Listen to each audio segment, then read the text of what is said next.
chilling.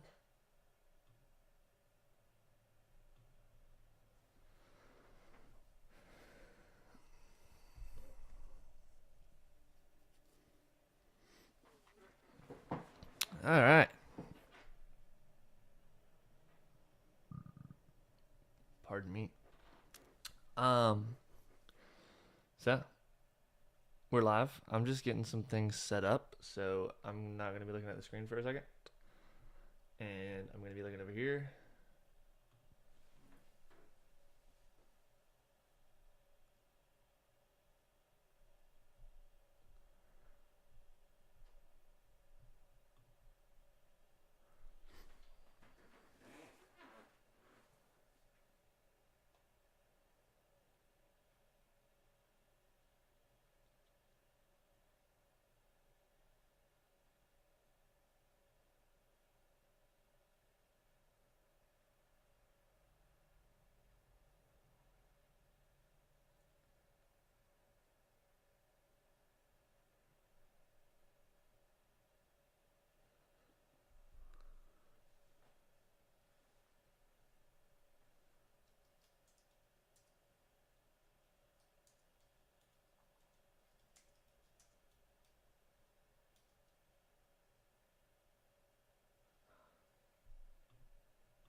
Here I am alone.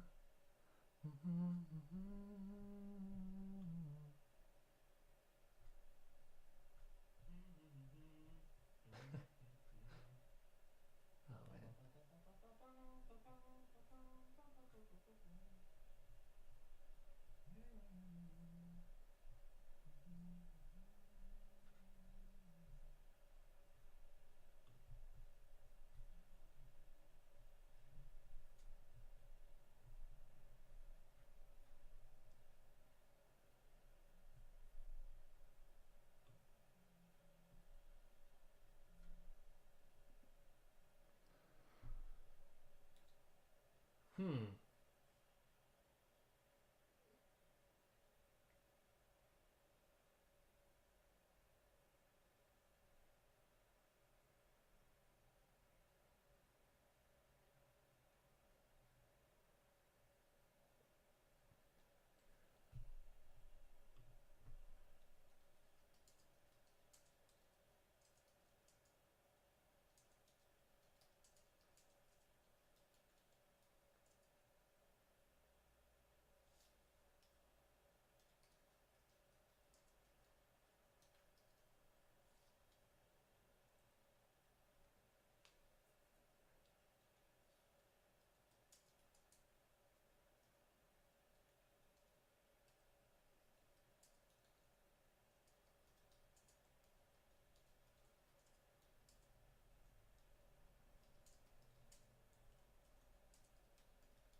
Okay.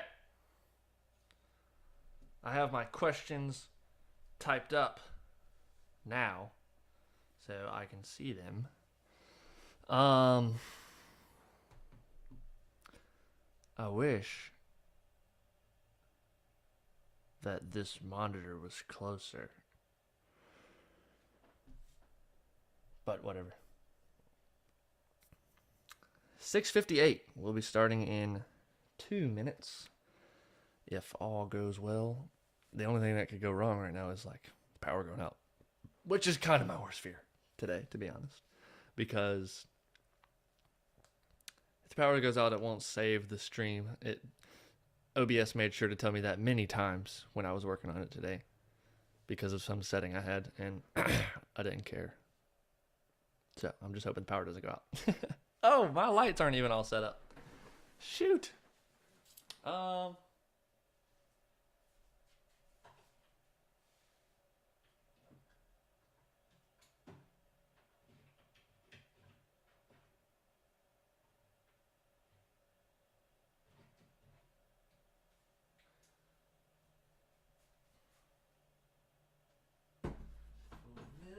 Different reasons you took the best of my heart and left the rest in pieces. Looks pretty good. Looks pretty good. What do we think? What do we think? It's just I'm the only viewer currently.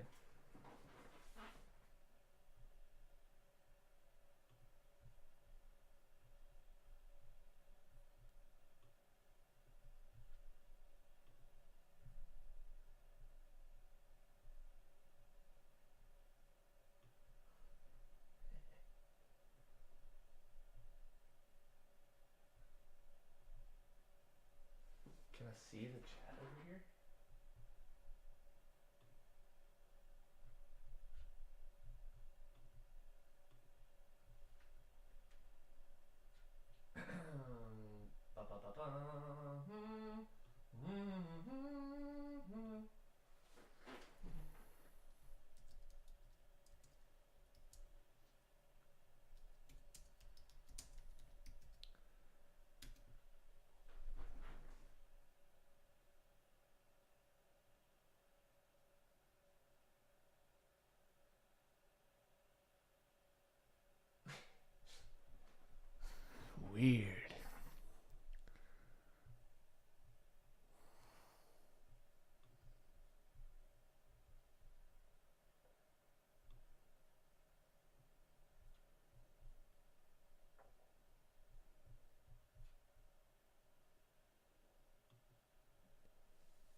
Hmm. Just the back of my head. How's the view? Um. I feel like I can't get started with one viewer and it being me. Where's everyone at? Also, I didn't expect there to be a lot of people here. On my Instagram, I did a live stream and I got like maximum of 10 people. Um, but then this is YouTube, so this is different. And I've been trying to announce it a lot today, but we'll see if anybody hops on. Either way, I know what the plan is, so there's one chat and it was me. I am the chat. Chat, is this real?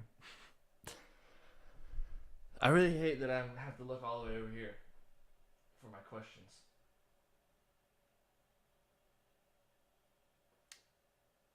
That is disturbing to me.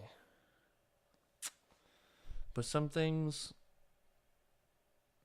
sometimes that's the way that the things go. When they go away, a certain way, they go the way you don't want them to go.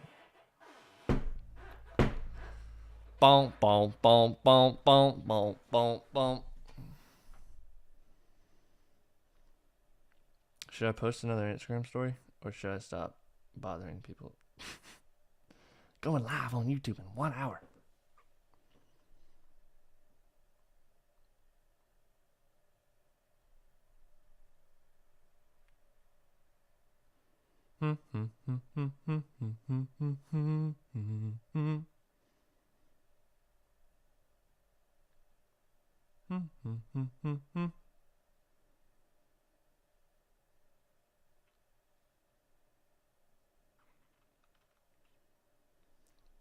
Well,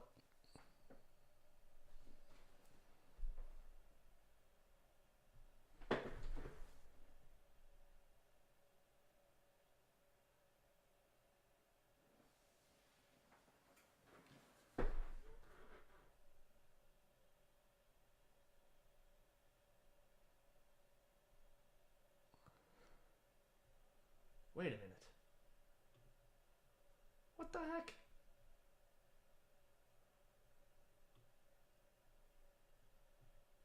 Oh.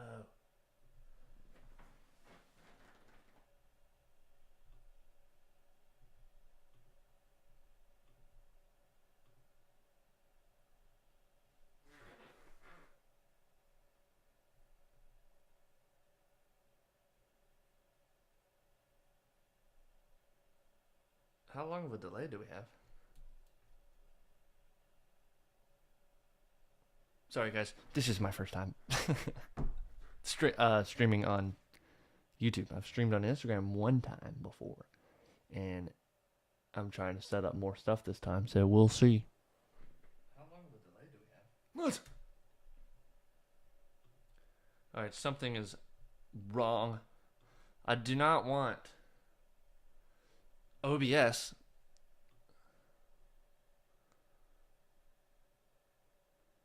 in the stream because that's not pretty. But I really don't know how to fix that.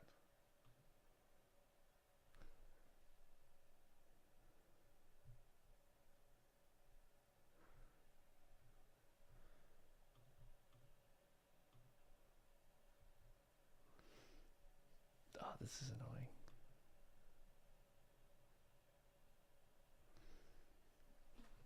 And there's such a delay. Oh my gosh. Oh no, no, no.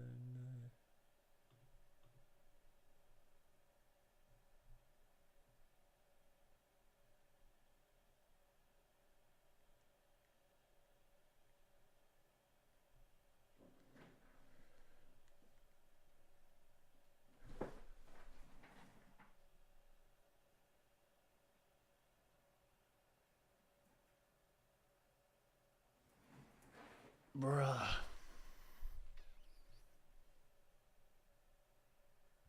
Well, this is difficult.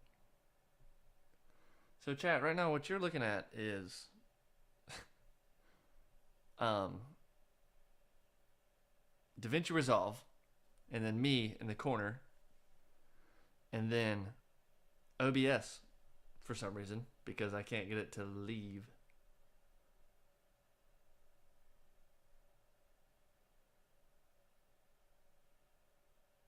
That is just disturbing. All right, what if we actually put it over here?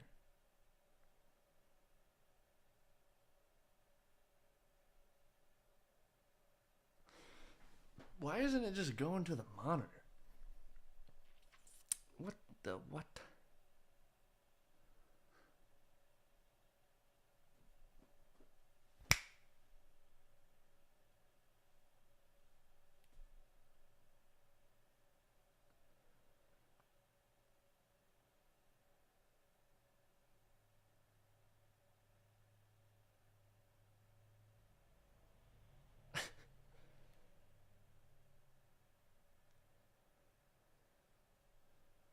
That's so delayed.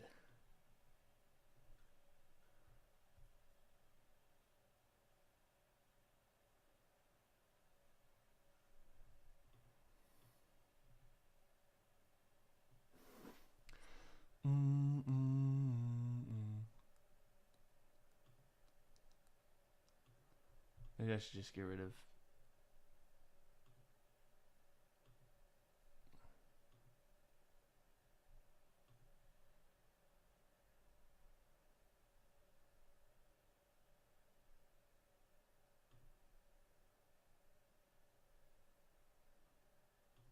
Maybe I should just get rid of. Here we go. Okay.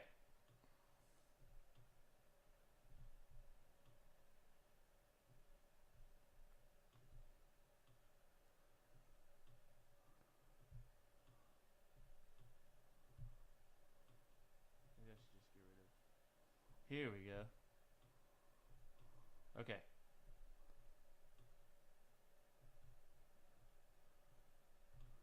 Now if I get rid of OBS.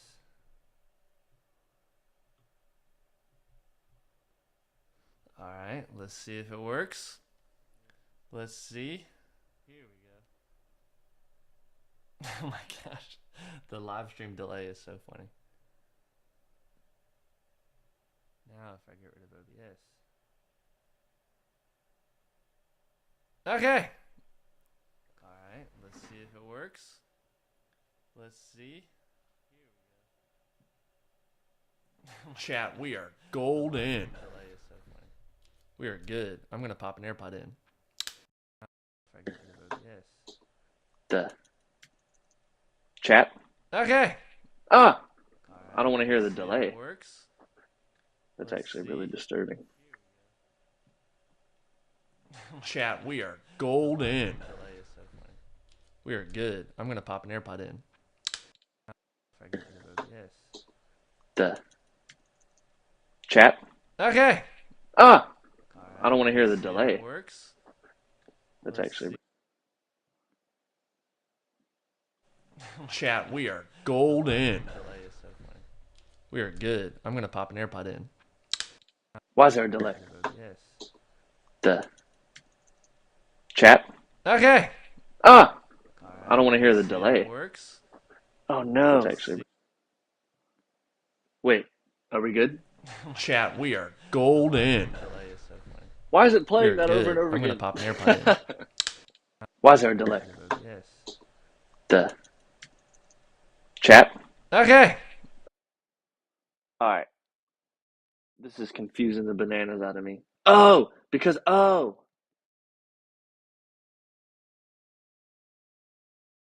I figured it out. I need to have the stream up on my phone to make sure it looks good, not on the computer, because then y'all are gonna hear it. Oh, that's funny.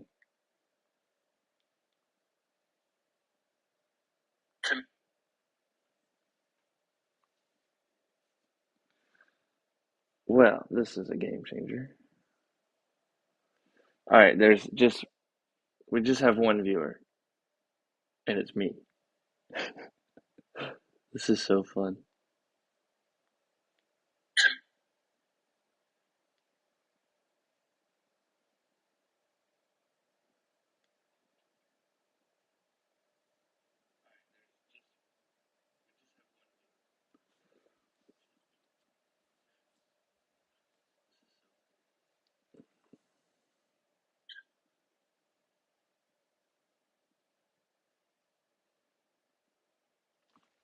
All right, if one person other than me could join, I would feel a lot better about talking. It feels really awkward knowing that it's just me here. But I guess I could just imagine it like I'm making a video because I am technically. I'm going to Instagram.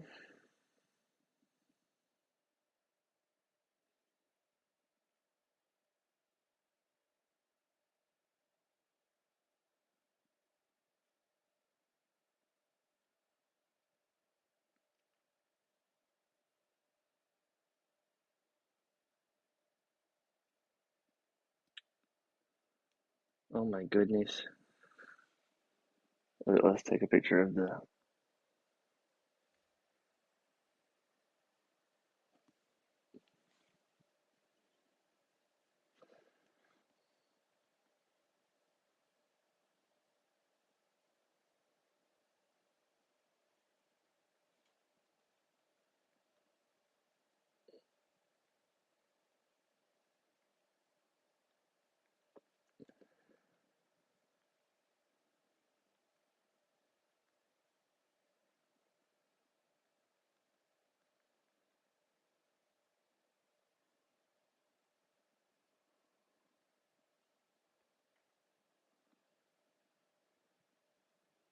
I'm gonna text some group chats too.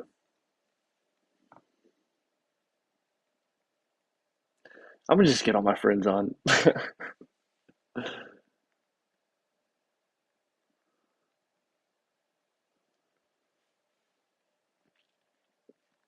um, let's see.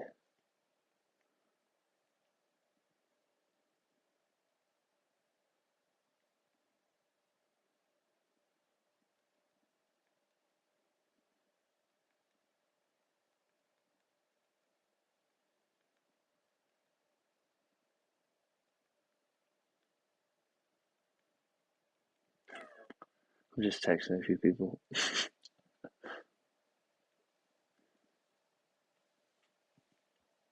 Who else should I text?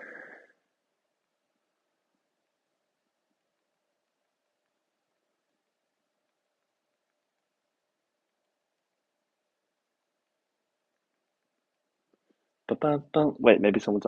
Two views.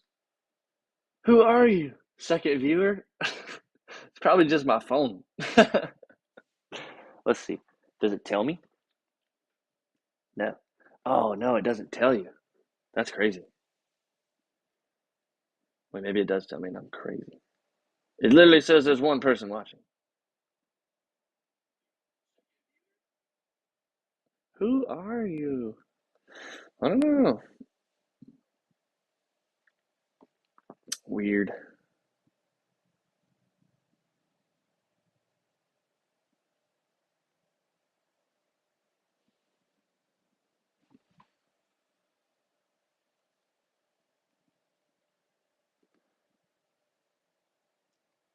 All right.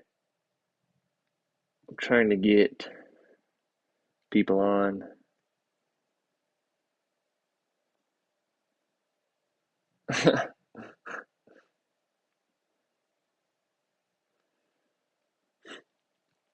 Okay, well, I feel like if there's people watching, then I can start. Uh, I guess it doesn't matter because I'll be publishing this as a video later. So, like, I mostly wanted the people on that asked me questions on Instagram because I posted an Instagram poll and was like, send in questions for the video. And then a bunch of people asked me questions, but none of them are on yet. So I was hoping to wait until they got here, but also apparently I can't tell who's watching unless they text me. You know who you are out there. um, okay, I'm just gonna consider this the starting point right here. We're live. We're starting, and we're doing a full breakdown of my YouTube video called First Year of Photography. And basically, if you have not seen that, first off, go watch it. Thank you.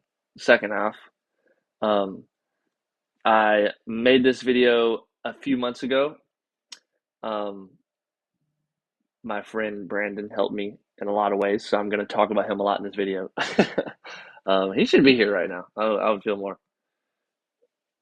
It would be more fun if he's here. I should just tell him to come. Anyway, um, someone's texting me. I'm gonna try to ignore that. I don't know what to say next now. I just said something. I don't know what to say next. Uh, so basically, this is my plan for the video. I'm gonna talk about. I'm gonna answer the questions, which will hopefully give me some things to talk about, and then I'm gonna go like shot by shot and break down the video. So basically, what we're looking at right now, y'all are looking at the timeline on my editing software for the video. First year of photography. And my initial idea for this, so I was doing a challenge on Instagram and I was calling it exposing my photography until I hit 500 followers. And I did eventually hit 500 followers. But towards the end, I said, I was like, I realized it had been a year since I kind of started my photography journey. And I was like, oh, wow, I should do a video about it and like do a video about what I learned. And I was like, that's a great idea. So like how could I pull that off? What could it look like? And I thought originally what I had done for videos up until this point was sit in front of the camera, maybe with some talking points and be like, hey guys, today I'm gonna talk about my first year of photography. And then I just tell you about it in that kind of format. And I'm like, that's boring, first off. Second off, no one cares unless they know me. Like no one's gonna find that video on Instagram and be like, I mean on YouTube and be like, oh yeah, let's watch this. So no one's gonna do that. But I was like, what if I can make it a story and make it visually interesting and just have a lot of fun with it and make it kind of a production? I had recently changed my Instagram name from Longfellow Photography to Longfellow Productions. So I was like, what if I turn this idea into kind of a production? And that is an overwhelming thought, to be honest. Just starting off being like, what if I make this bigger and better than my original plan? That's a scary thought. So you have to be like, all right, well, how do I do this? How do I not get overwhelmed by it? How do I actually accomplish it? So I started thinking and watching other YouTubers, and my friend Brandon showed me a YouTuber called Gawx. That's GAWX, and his I can't talk. Sorry. His Thank you for telling me you're watching. His videos, Gawx's videos, are very unique and very interesting. But one thing that stuck out was he formats the video like part one, part two, part three, like intro, part one, part two, part three. And I was like, that is totally understandable. Like I can wrap my mind around making a video that is in three parts. And I was like, so what could the three parts be of my first year of photography? What are the three parts? Like you could go time by time, like this is what I learned in this month, that month, and that month, or whatever. But that doesn't seem very catchy. So I was like, what if there's three major points that I learned, and I just discussed the three major points, which is what this video is. This video is there is an introduction of my history of photography in a sense before I started, and then it goes part one is called passion, and that talks about how you have to have a passion. This eventually turned into my creative process for making videos and being creative and learning. That's what I learned in my first year of photography. This almost has nothing to do with photography except that that's what my creative outlet was. And so it turned into what my creative aspects are, how I view creativity, and what that is, what the format looks like. And the format is passion, inspiration, expectation. And that's like you just continue that cycle and you can grow really fast and really well. And that is, I've found myself coming back to that formula: passion, inspiration, expectation, so many times. And I'll like look at I'll be like working on something, and I'll look at it and be like, where am I in the process right now? Am I in the passionate zone, or am I in the inspirational zone, or am I in the expectational zone? And it's a great format, and I use it a lot. And this was a really fun video to make. So next, um, I'm gonna read the questions. Also, my camera's already overheating, which just terrifies me. If the camera overheats, this poses a lot of issues for this video, but bear with me just in case. So we'll try to keep it cool. I'm gonna turn on the air conditioning to start. That's a good start.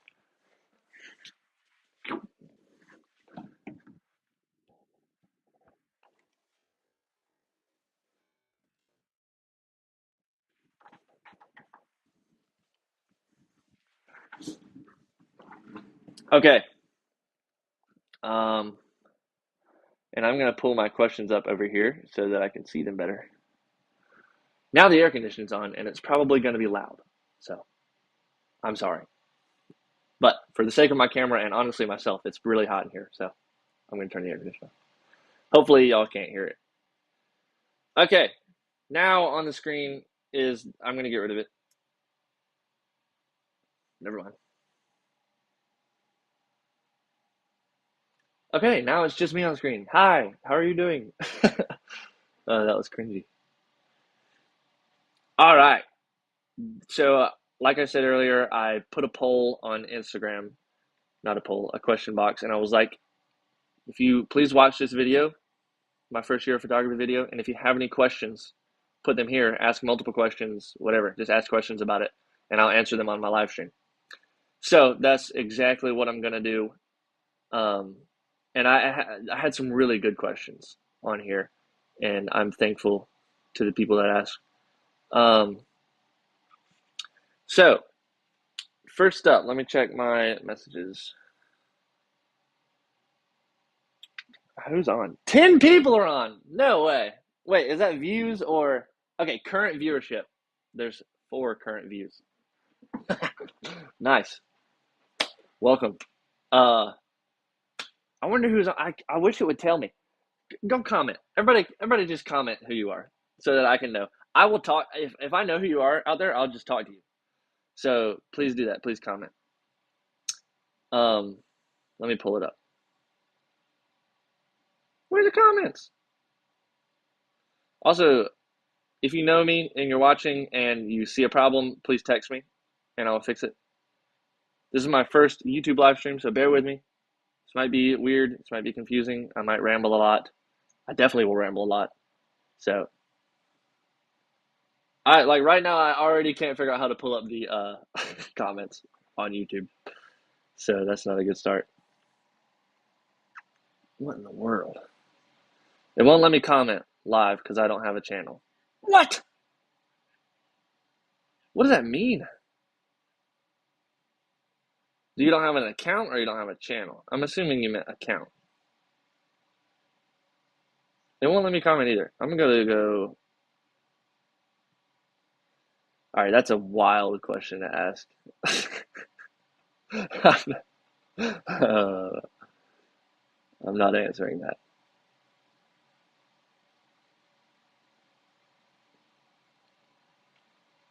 Let me get the YouTube app. I'm gonna be honest. I don't know how to fix that problem, the comment problem. So bear with me, guys. In a few minutes, I will start answering the questions.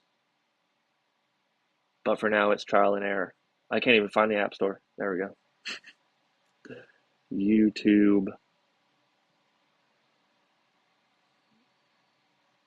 Starting off, I will say this. Someone asked, a mysterious random person asked, who is your favorite sister? And just to preface that, I only have one sister. So I'll just leave it up to you to figure out who asked me that. You can figure it out on your own. Oh my gosh, yes, continue. Oh my gosh. Sorry, I'm trying to sign into my YouTube account. Hey, I'm live. No way. All right, literally, I can literally see the comments.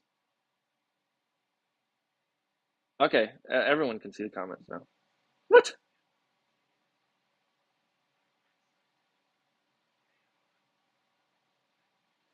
All right, hold on. So there's like a 7 second delay, which is interesting.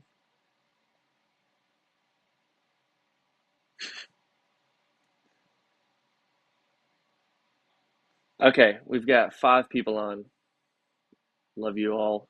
Thank you for joining.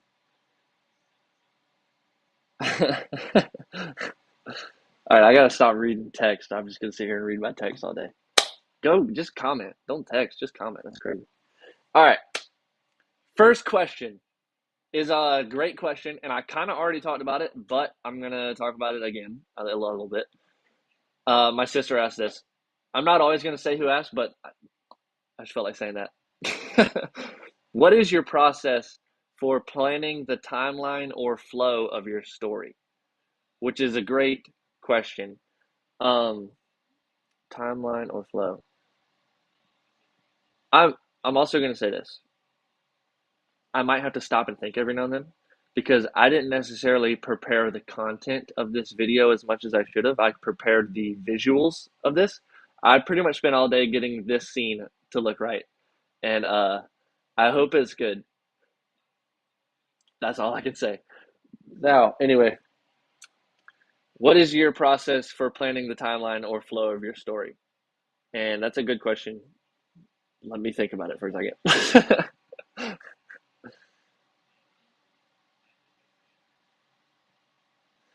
Okay, so I was gonna mention this anyway, but basically, I came up with the idea of a 3 part video about my first year of photography. I was like, I'll talk about 3 things I learned and 3 things I learned about creativity specifically. So the 3 things I learned are passion, inspiration, and expectation, and that how that applies to your creative process.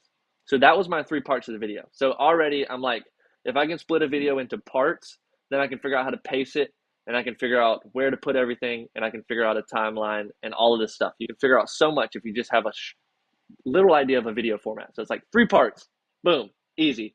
What's next? Obviously, once you get the 3 parts chosen, you have to figure out what to say for that. So I literally just pulled up notes on my phone and started writing. Uh, like I wrote passion, inspiration, expectation. And I was like, okay, what do I think I learned about passion in the last year based on my creative outputs and my creative endeavors? Like, what did I learn about passion? So I just started writing, and I wrote a whole thing about passion. And if you're looking at the screen right now, this is my shot list basically. So this was to help me stay organized and to know what to video. Like I wasn't just winging this. So I wrote out my script. I wrote out my section for passion. I wrote out my section for inspiration, and I wrote out my section for expectation. And I wrote an intro and an outro. And I, you know, went back, checked over it a lot, made sure it was all right, got rid of useless words and phrases and things, and just really nailed it down. And then I with every sentence, I was like, I need to go through and with every sentence put what visual interest I want to have there, or what scene or what video needs to be there. So I would go scene by scene, not even scene by scene, sentence by sentence. Like there needs to be something for this. There needs to be a shot for every sentence. And that took a long time, but it's a great method for formatting a whole video.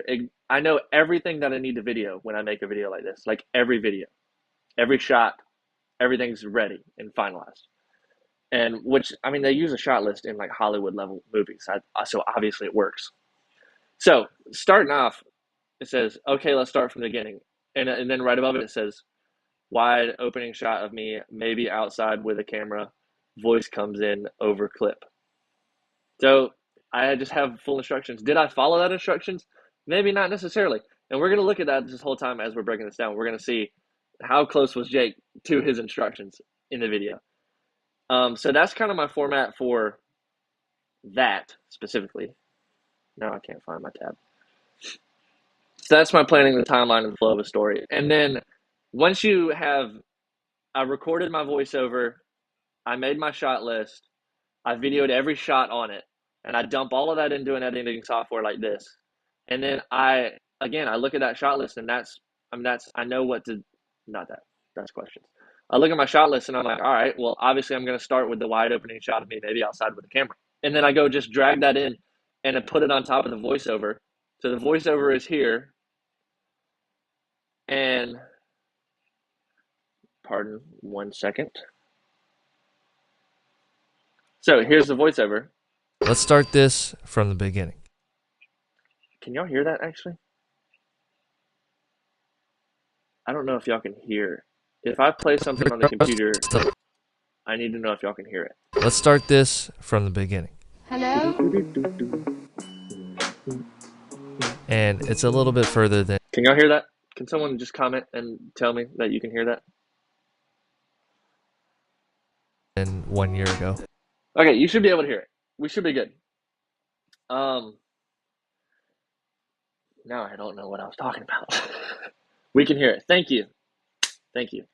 Um, okay, so like already starting off, I was wrong. Like I said I would open with a shot of something and I opened with a black screen. Let's start this from the beginning. Hello? And then it cuts to the wide open landscape shot. So, in the context of the question, what is your process for planning the timeline or flow of your story? Script, shot list, video, uh, then drop all the video and audio in and organize it exactly the way that it was in the shot list. And then correct, fix things, make everything perfect, add in sound effects, all of this stuff. And then boom, you're done, post it, get 7 likes. Let's go. Okay, next question. What's your favorite part of this project? I tried to put who commented these things so that I could know. That's not that girl's name. Her last name's not Golf. Let's see. Where did you start?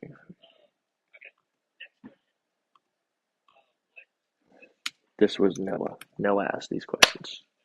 Okay, now that we're organized. What is your process for planning the timeline or flow of your story? I already answered that. What's your favorite part of this project? Oh, also, I totally spoiled who asked this question. Wait. Okay, we're good. Also, I gotta turn my phone down. Favorite part of this project? That's kind of a loaded question. I think my favorite part of doing this project was getting it done. Like, my favorite part of the process was finishing and posting and then getting feedback. Feedback was awesome. And everybody was so nice and so helpful. Like, that had great advice and just great, like, it wasn't just like, wow, good job. Like, people said very meaningful things. And I thought that was awesome. Um, so that was my favorite part of the process. The favorite part of the video, like actually favorite section, that's hard because okay, actually one part that always sticks out is the start of part two. And it's a combination of things. First off, when part two starts, the shot of my hand on the steering wheel, excellent shot. And I can't necessarily take credit for that. Maybe I had the idea, but Brandon, I'm going to talk about him a lot in this video because he helped me the whole time. So y'all got to know who Brandon is.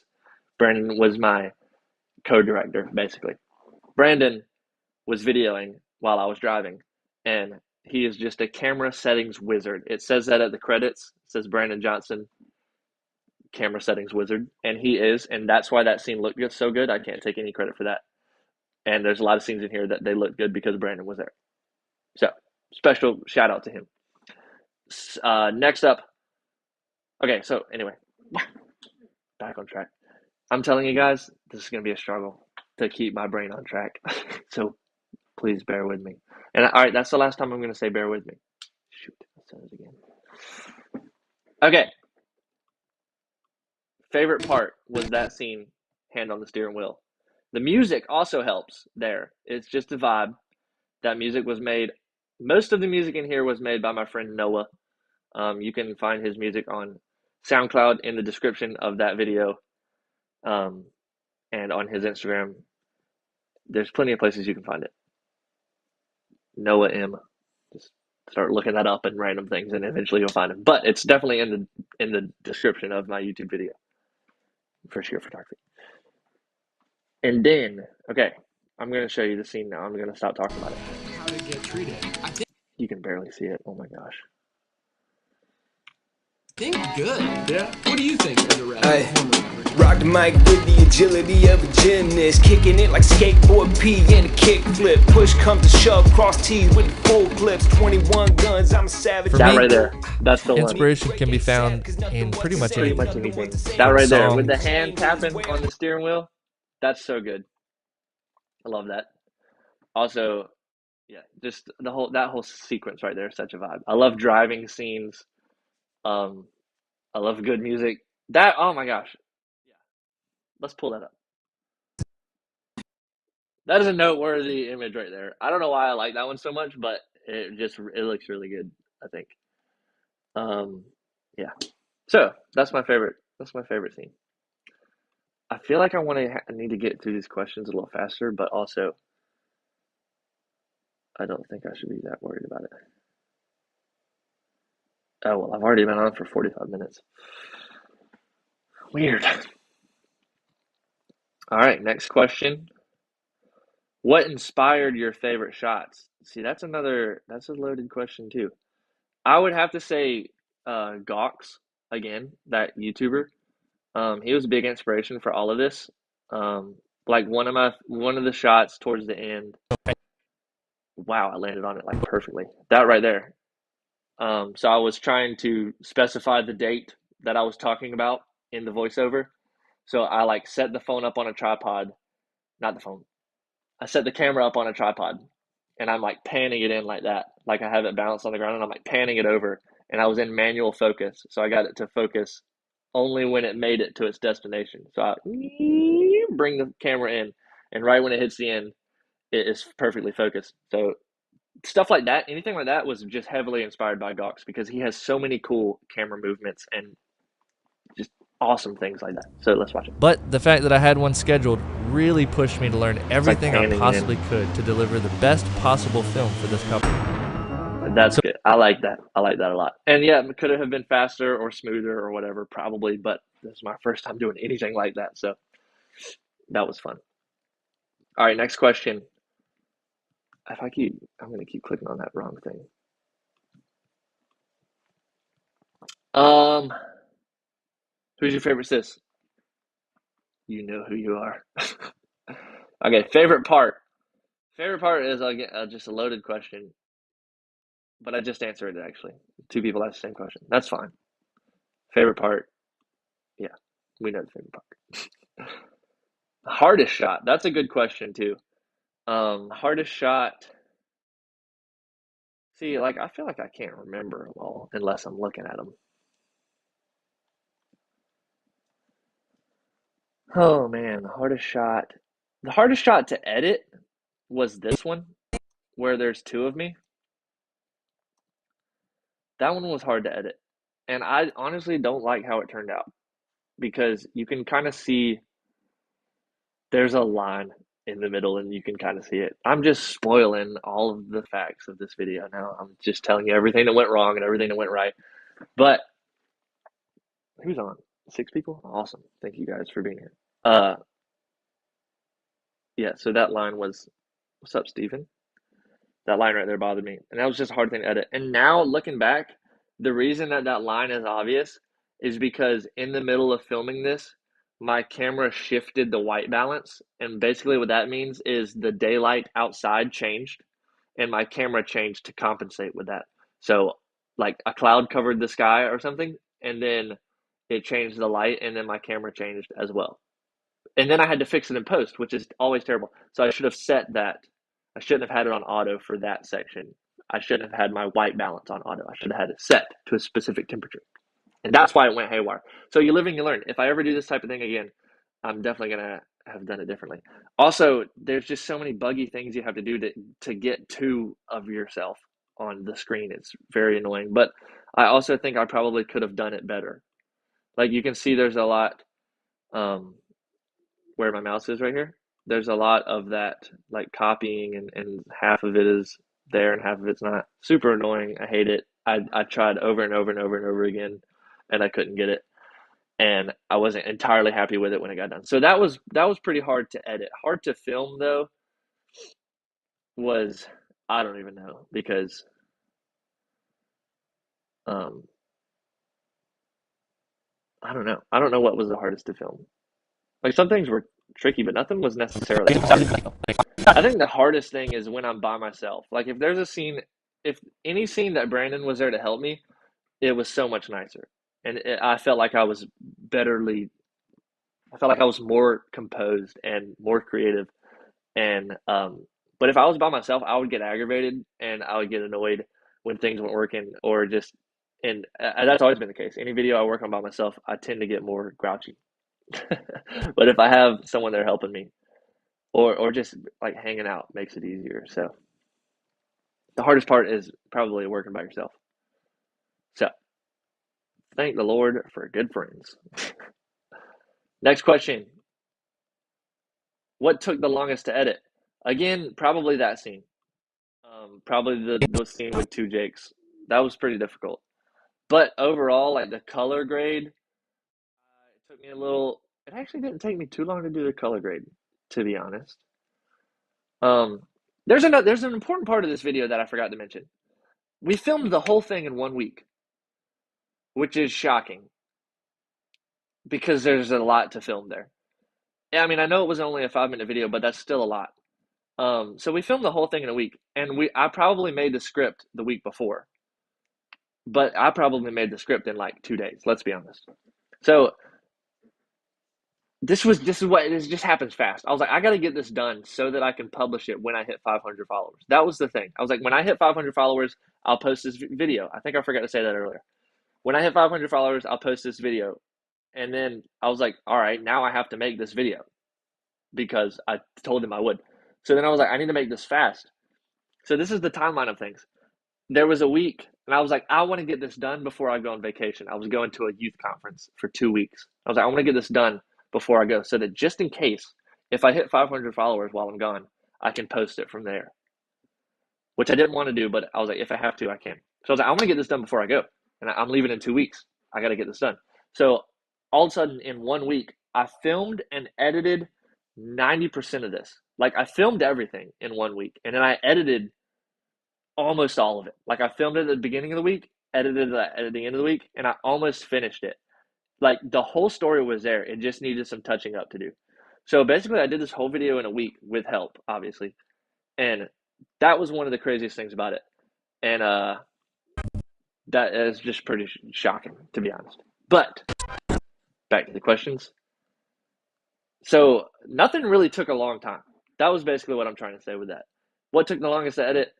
The shot of when there's two of me, and it was just tedious. But overall, everything here happened so fast. Like 1 week of filming and editing and then getting it done. Like I know it was a 6 minute video or 5 minute video, but that's still so fast. Could it have been better? Maybe. Maybe it could have been better if I thought more onto it. But sometimes you don't, sometimes it's good just to see how fast you can do something. And then you learn so much. Like I learned so much in a week there. Like, oh my gosh. Voiceover, writing a story, formatting a story, filming, learning about my camera every day, something new about my camera. Oh, this will help with that. This will help with that. Learning about my camera. And then editing, just editing a story like I've never made one before. I've never made a video like this before. So I was like, so then you just learn and learn and learn and learn. And like packing a bunch of learning into 1 week strengthens your mind. That's good stuff. You should try it. Believe me. This is also, there's a lot of questions here. Is there a part two in the works? It's not called part two, but there's another video in the works about my life. And this was about my life. So technically, maybe it could be part two. Every video I make about my life could be part three, part four, part five, but I'm not going to call them that. So in a way, yes, but not really. It's not going to be my second year of photography.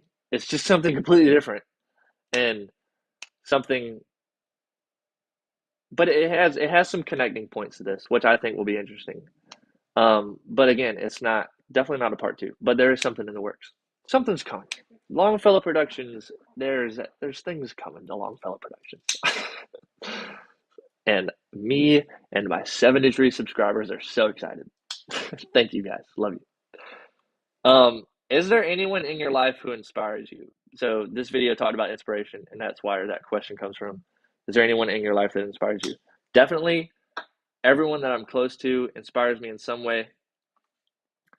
And creatively though, again, it's like it's just everyone I'm around inspires me in some way to be something, whether it's spiritually, mentally, emotionally, as a man, as a son, as a brother, as a family member, whatever. If you inspire me as a creative, as a I don't know, if I'm inspired in any way, that's going to affect every other aspect of my life. So if I'm inspired to be a better Christian, then obviously my creativity is going to flourish. Or if I'm inspired to be a better man, then my creativity is going to flourish because of that. So, but directly, creatively, the people that inspire me most creatively are there's like a lot of online, obviously, like YouTube, um, YouTubers, but that's not very personal. Outside of that, like again, Brandon on here, big inspiration. I've grown like my skills before I met Brandon were like they're doing good, and then after I met Brandon, it was like boing, and like my skills just kind of went crazy because he's a very skilled person, and that rubs off on you. So hang out with skilled people. That's the biggest takeaway there. And then like Noah does the music. He helped me with. Well, he just released an album a couple days before I did this video, and I was like, oh my gosh, can I use your music? He was like, yeah, go for it. So I put his music all in here, and his album inspired me in a lot of ways because it's a very long album, and he worked on it for a year, and he could do videos and videos and podcasts talking about that album, I'm sure. And I would love to talk to him about it one day.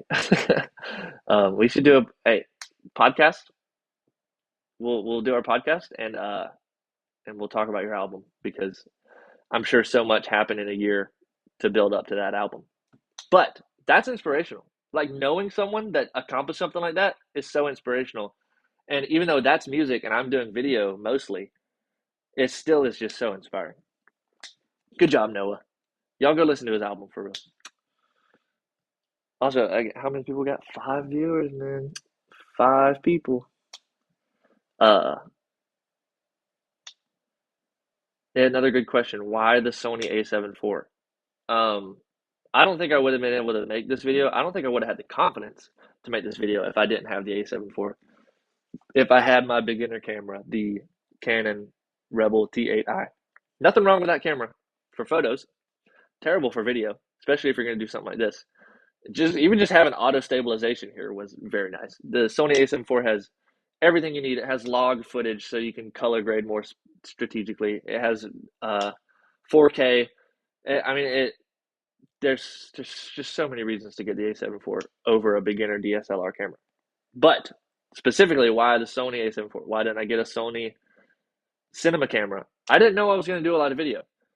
A lot of people, I looked into it, I researched, and I was like, should I get, what kind of Sony should I get? I wanted to get Sony because I honestly thought they looked cooler than Canon, and they do.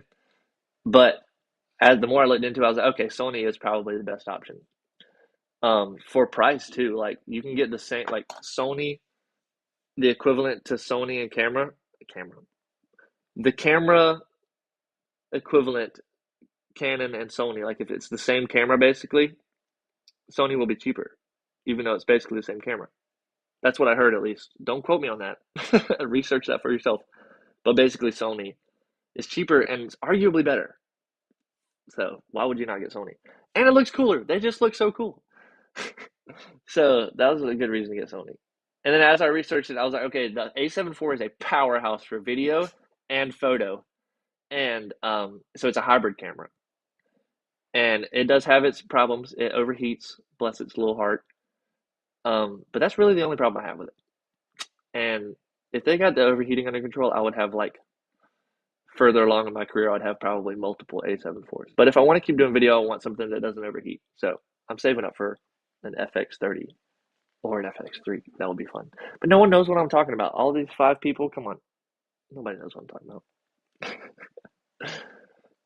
No, I hope maybe a few people do, but we'll see. Um, Looking to get distracted again. Musical side projects. That was a question there from Noah, and yes, I would love to get distracted with musical side projects. If you don't know this, I do play the piano and I play a couple other instruments, but I'm pretty dedicated to the piano. And I've gotten into like producing music a little bit, like a couple years ago, but I decided to start doing video and photos a lot more, and I'm pretty happy with that decision. But I do also know a lot about making music that I'm now applying to my knowledge of making videos, which is cool. And for this next video coming up, I want to have a lot of homemade music, and I'll need some help on that. So, but that's I would love to get distracted with music projects. Everything. Oh wait. I know what this means. Everywhere, everything. Was there a reason for that showing up multiple times? If you're wondering what that means, that's a song by Noah Khan, and it does make an appearance quite a few times. It already made an appearance. We were talking about it. Sorry for that sound. That's a terrible sound. Um, Here, no, that's a different song actually. There's another car scene. There's another driving scene right here. Everywhere, everything is on the radio. See that? Yes. Everywhere, everything by Noah Khan and Gracie Abrams is on the radio right here. And then the other scene is when I'm talking about how lyrics can inspire you. Lyrics, YouTubers, songs, videos, movies, anything can inspire you. That is also there. So, um, let me mute that for a second.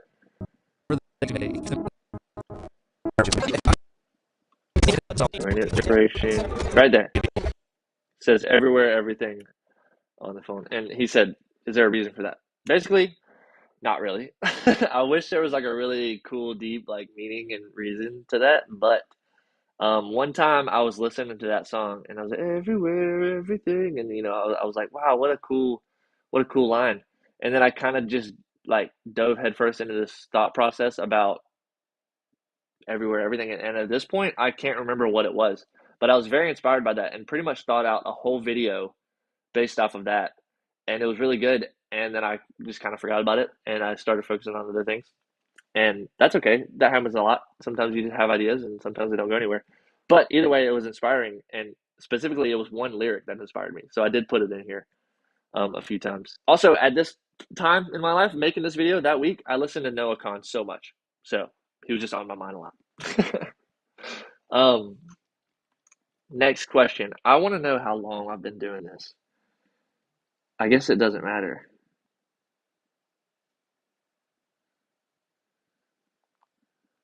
All right, I've been on for an hour, but I really didn't start saying anything for like 30 minutes. Wait, I need to move this forward. We're live? Okay. Um, is building up an audience on YouTube the next big goal and to focus on longer form? Building up an audience, I don't know. I feel like building an audience is a interesting term. I don't know what I specifically think about that. Basically, I don't care. A lot of people probably say they don't care about the numbers when they have low numbers, but genuinely, I just want to focus on making good things and making inspirational things and making entertaining things.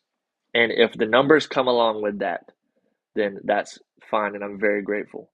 But basically, like if I have an audience, which right now it's 73 subscribers and 500 Instagram followers and 5 viewers on this live stream, then if I have an audience, I want to help the audience. I want to be an inspiration because people have been an inspiration to me, and I think that that's what I want to do.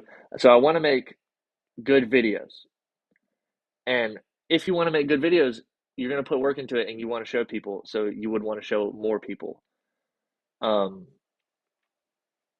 Especially if I made this video, this could help somebody if they're trying to figure out their creative process. This video they could be like, oh yeah, I do find myself in a passion stage and in an inspiration stage and in a expectation stage, and that could be very helpful to people. So I would want this to reach more people, but I don't want to get obsessed with it. Basically, that's kind of my concern. Like I don't want to be obsessed with the numbers. I'd rather be obsessed with making good content. So building up an audience from YouTube, that's less important to me. The next big goal is to focus on longer form content. Yes, I do want to focus on longer form content. I hate short form content with a burning passion. I can't stand it. It's deteriorating people's minds. It's addictive, and it is just slowly destroying uh, everyone's attention spans. There's so many things. There's so many reasons to hate short form content, and I'm at a constant battle with it.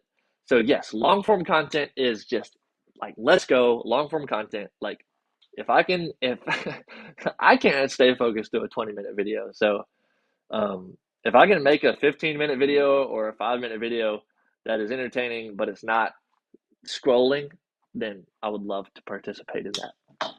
So yeah, long form content, definitely you're going to be seeing that more from me, hopefully. Like right now, this is already an hour long video, or roughly an hour long video, and I'm probably going to keep going. So this is going to be a long video, but that's awesome. And I think long form content is really good for people. Like to sit down and to watch a whole thing and to see the whole process, the whole story is good for people in a world of short form content. Short form content is toxic and very bad for you, and everyone's addicted to it. Like, don't tell me you're not addicted to it. Everyone's addicted to short form content in maybe a little way, maybe a huge way.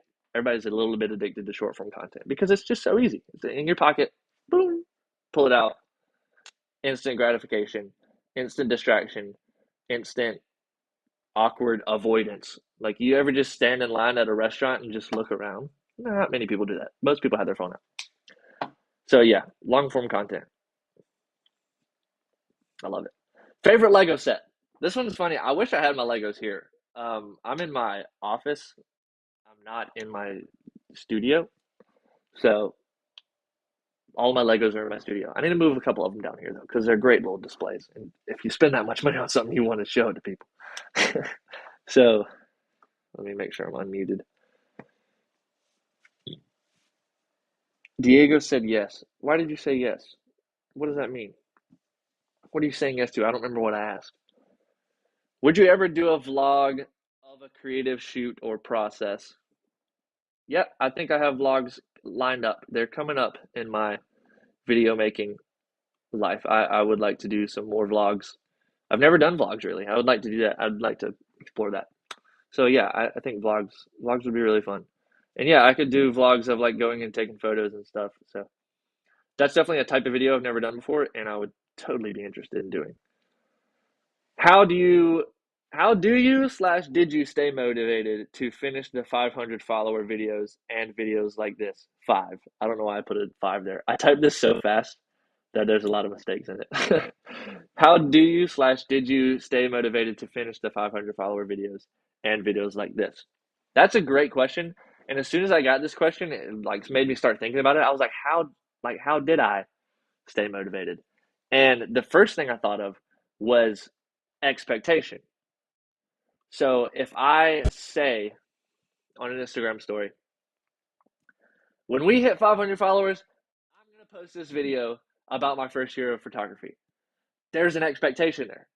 There's an expectation from myself. I'm like, all right, I made a promise, I have to commit. And then there's an expectation from the viewership. Like, even if it's a small amount of viewers, it's like, they're expecting it now. Like, you told them that it was going to come if we hit 500 followers, so they're expecting it. So get to work on it. So then I have like this lock in. I'm like, oh my gosh, I got to get this done. I got to finish this as fast as possible so that if 500 followers sneaks up on me, then I can post it. And that's the mindset I get in. So I'm like hyper focused, hyper excited, ready to make this video, and fully relying on that expectance there. So like if people expect it from me, then I want to deliver, which is probably like a personality thing. And it might not be a thing that I've done forever. Like I remember I made my cousin's wedding video. Like I was at their wedding and I videoed it when I was 16. And then it was 2 years before I got them their wedding video back. And I'm telling you, everyone bothered me about it. Rightfully so. Like my cousins were constantly saying stuff about it. Rightfully so, because they want to see their wedding video. And then I my siblings, my parents, my friends, people were constantly like, "Where's Brock and Abigail's wedding video? Like, what the heck? Why has it been so long?" And I always had excuses, and I always had so like there was an expectation there, but I didn't fulfill it, and I could have hyper focused and learned everything I needed to know then as a 16-year-old. But instead, I started focusing on music and stuff. So like I told them this. I said, "I'm sorry I didn't get you your video fast enough. But if I would have made a full length wedding video at 16 with the things I knew about editing videos then, it would have been horrible. It would have been a terrible video." So then 2 years later, I started making videos and I was just a smarter person in general. Like 16 to 18, come on, you're going to learn so much in that time. So I started learning a lot. And then I was able to put together their video and give it to them. And it was way better than it ever could have been when I made it when I was 16. And that's not an excuse, but it's just a little benefit there. So like there was an expectation there and I didn't deliver on it. And I didn't like the way that that felt. Field? Come on. I didn't like the way that that felt. I didn't like that people were expecting something from me and I was not delivering on it. So with like if I post something on Instagram, if I'm like, "Hey guys, I'm coming out with this video on Friday," I might not have it ready, but I'm gonna get it ready because I'm like, I'm gonna stress myself out about it. I'm like, I gotta get this thing ready before Friday. I gotta stay up all night Thursday night if I have to, but I gotta get this thing done before Friday at 6 o'clock. So like the expectation there definitely keeps me going in a lot of ways. But sometimes I know that I'm gonna hyper focus on it. If I do tell people. So like right now I'm working on a video and I don't want to say when I'm gonna get it done because I don't want to stress out about it. Um, so maybe closer to the time, I'll say, video coming out in 2 weeks or whatever. But like not yet, not yet in the process. I don't want to hyper focus yet. um, so yeah, because it can be damaging. I can be unpresent in everything if I'm focused on something else. Like if I'm constantly thinking about it, it's a whole thing. Balance, gotta find balance. So that's how I stayed motivated in some ways. In other ways, it's like it's just purely like you got to have the desire for it. Like if you're going to commit to something, you got to be willing to do it. So like the 500 follower thing, I got discouraged a lot. Like I was like, this is taking so long. It took 8 months, which is so long. I totally expected it to go way faster than that. But I was like committed. I was like, I can't just stop. But I did take some long breaks in there and I didn't post a video for a few weeks, which was not good necessarily, but at least I took a break. It's good to take breaks, especially if you're going to do something for 8 months. But I eventually got it done, and we made it to 500 followers, and I learned so much in that time that it was so worth it. Um, so yeah, like just desire to finish things helps you stay motivated. But like that is what motivation is. So maybe this was a good explanation, maybe it wasn't. I don't know. um, how did I stay motivated to finish the 500 followers? Yeah, I guess it's just pretty much you just use the formula here from this video to stay. This is the motivation formula. First off, you got passion. Just something that you are excited about. Like I would have never made a video of like my first year of doing homework. I hate doing homework. I'm not passionate about it. I don't want to do it. If I could stop doing homework, if I could quit school but still be a successful person in life, I would definitely would have. So like don't try to do art about something that you're not passionate about. Like be passionate and then that'll just start everything. So if you're not passionate about something, you're not going to be motivated to do it, which is why I'm not motivated to do homework. But there's an expectation, which is why I'm like I have to do homework. There's an expectation there from myself and my teachers and my parents who are helping me pay for school, and like there's just so many reasons to do school, but it's not necessarily from passion. To do homework, I should say. It's not necessarily rooted in passion. Inspiration. So the key to staying motivated is passion and inspiration and expectation. And inspiration can be found in pretty much anything, like the video says.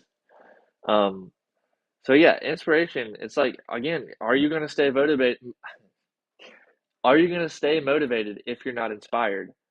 Probably not. Like you have to be. If I'm gonna make a video about my first year of photography, I need to be consuming some videos in similar videos, or just learning. Like I have to be, and then that keeps you inspired. You're like, oh, what if the video did this? What if it sounded like this here? What if the shot looked like that? What if this? What if that? And then the inspiration kind of gives you the what ifs, and you're like, you see things, you see other people do incredible things, and you're like, I think I can do that. I think I can pull that off. And you're like, so what if I did it like this in my video? And then you narrow down what you can actually, oh, I think my computer just, no, my camera overheated. Chat, I'm so sorry. You just won't get to see me. Um, you should be able to hear me though. I'll make sure in just a second. Dang, I hate that. Okay, wait, I gotta check, make sure you can hear me. My camera overheated. Chat, I'm so sorry.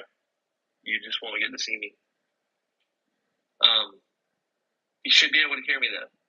I'll make sure in just a second. Dang, I hate that. Okay. Wait.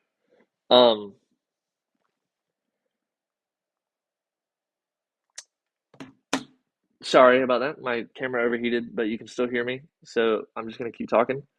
So I was saying inspiration obviously is important in motivation.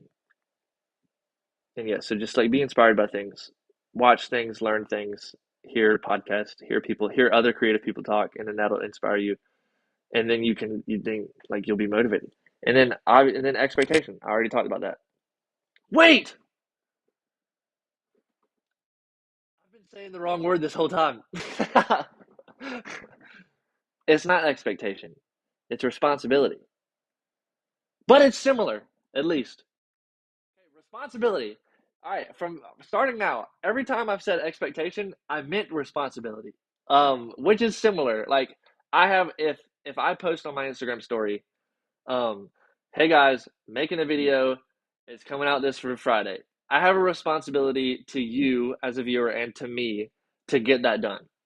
And that will inspire me to get it done, and that will motivate me to get it done. So responsibility, expectation, whatever you want to call it.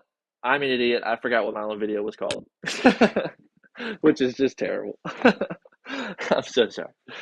Okay, and then yeah, part three, responsibility. You know, expectation sounded better. I'm gonna be honest. All right, flaw in the video. It should have said expectation. It should have been called passion, inspiration, expectation. Man, that's funny. I can't believe I did that. Okay, that was the last question. So now we're very far into the video. We've been rolling for an hour and 19 minutes. And I'm gonna trim probably 19 minutes out of that because I was just sitting here making sure that it all worked. Um, so we're at an hour, which is good. That means I can probably talk about this for another hour. And that's an adequate time for a live stream, I think. 2 hours. I've definitely watched 2 hour live streams before. Jacob Collier specifically. Also, if you're wondering who inspired this current thing that I'm doing, breaking down a video, is actually Jacob Collier. And he breaks down his songs, which is unbelievable. He is an unbelievable person. Just go watch one of his song breakdowns. It is fantastic. I can't, I don't know how he does what he does, but he is just so cool. Okay, now we're going to break down this video. I do wish I could see who's viewing. It's me and two others, apparently. Um, okay, so I'm going to break down this video. Also, I really hope everything I just said was very sensible and connected and not rambly. So hopefully that was the case. Um, okay, well let's watch the first part and then we'll see what I think after we watch it, and then I'll see if I can yap about it for a minute. I'm gonna turn my camera back on. Let's start this from the beginning. Hello? And it's a little bit further than 1 year ago.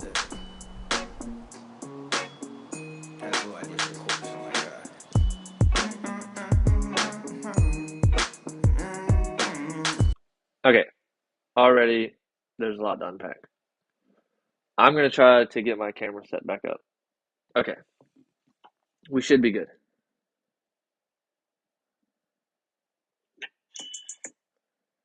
All right, we're back.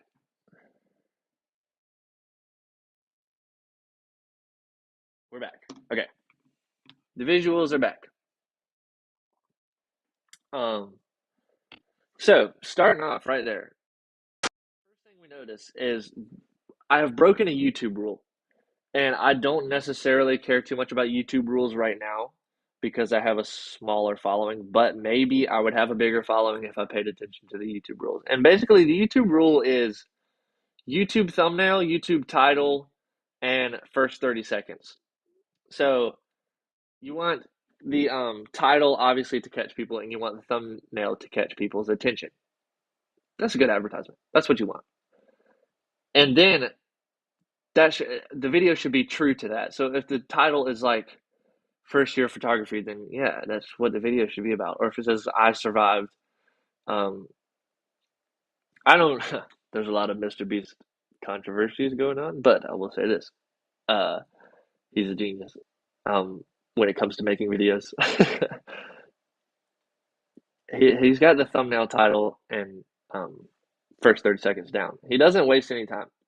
If the video is called "I survived 24 hours buried alive," when the video starts, when you click on it, he's gonna say, "I survived 24 hours buried alive," and then he's gonna just do it. He's gonna start.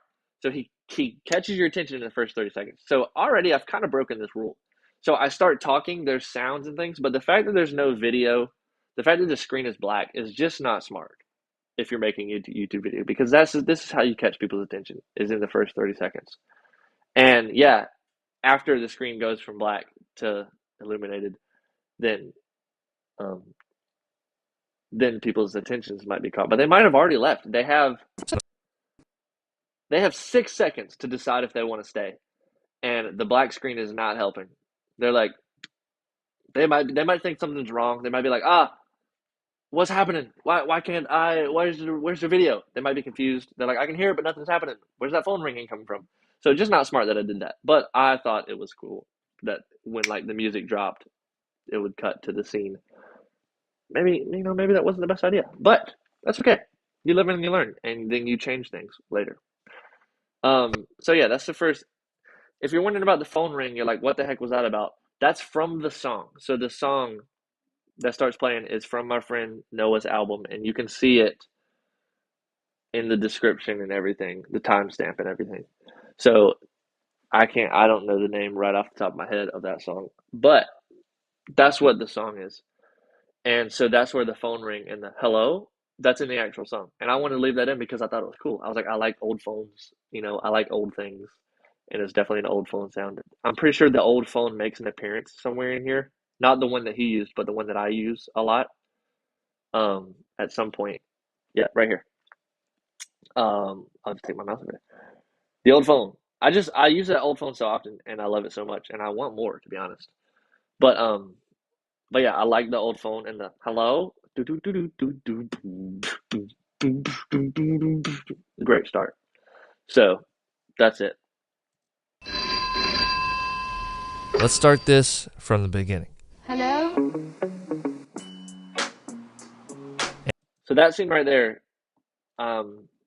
we just drove up the street when we filmed all of the driving shots. We just drove up the road, and Brandon was with me, and he videoed this. And I was like, I want a really wide, really dramatic shot of the sky and me looking at it. So I was like, maybe I could look at the sunset. We'll go catch the golden hour in the sunset, and we'll just check it out. Another very noteworthy thing to mention about this whole video is that this is really early in my color grading experience. I'm still early in my color grading experience, but this was really early in my color grading experience. I had no idea what I was doing. So, and if you're wondering what color grading is basically I video in a certain format that makes it easier to color grade because I want to learn to color grade. Like I could video in different formats and it would be easier on me, but I want to video in the hard format because I want to learn the hard thing because I know that it can be better. And so I had that mindset here too when I made this. So I videoed in S-Log3, which is the format. It's a very flat profile format, so there's room to add in colors. It takes away color so that there's room to add it in, your own color, your own interpretation of the color. Like a lot of people use this. I'm sure they use similar things, if not the same thing, in cinema and Hollywood. And it gives the color grader full control over the colors. If you're good. Yeah, I'm not that great yet, but I'm learning. And here I was definitely not great because already I'm looking at this and I'm like, okay, too much whites. That white right there is just completely blown out. And I'm not a fan of that.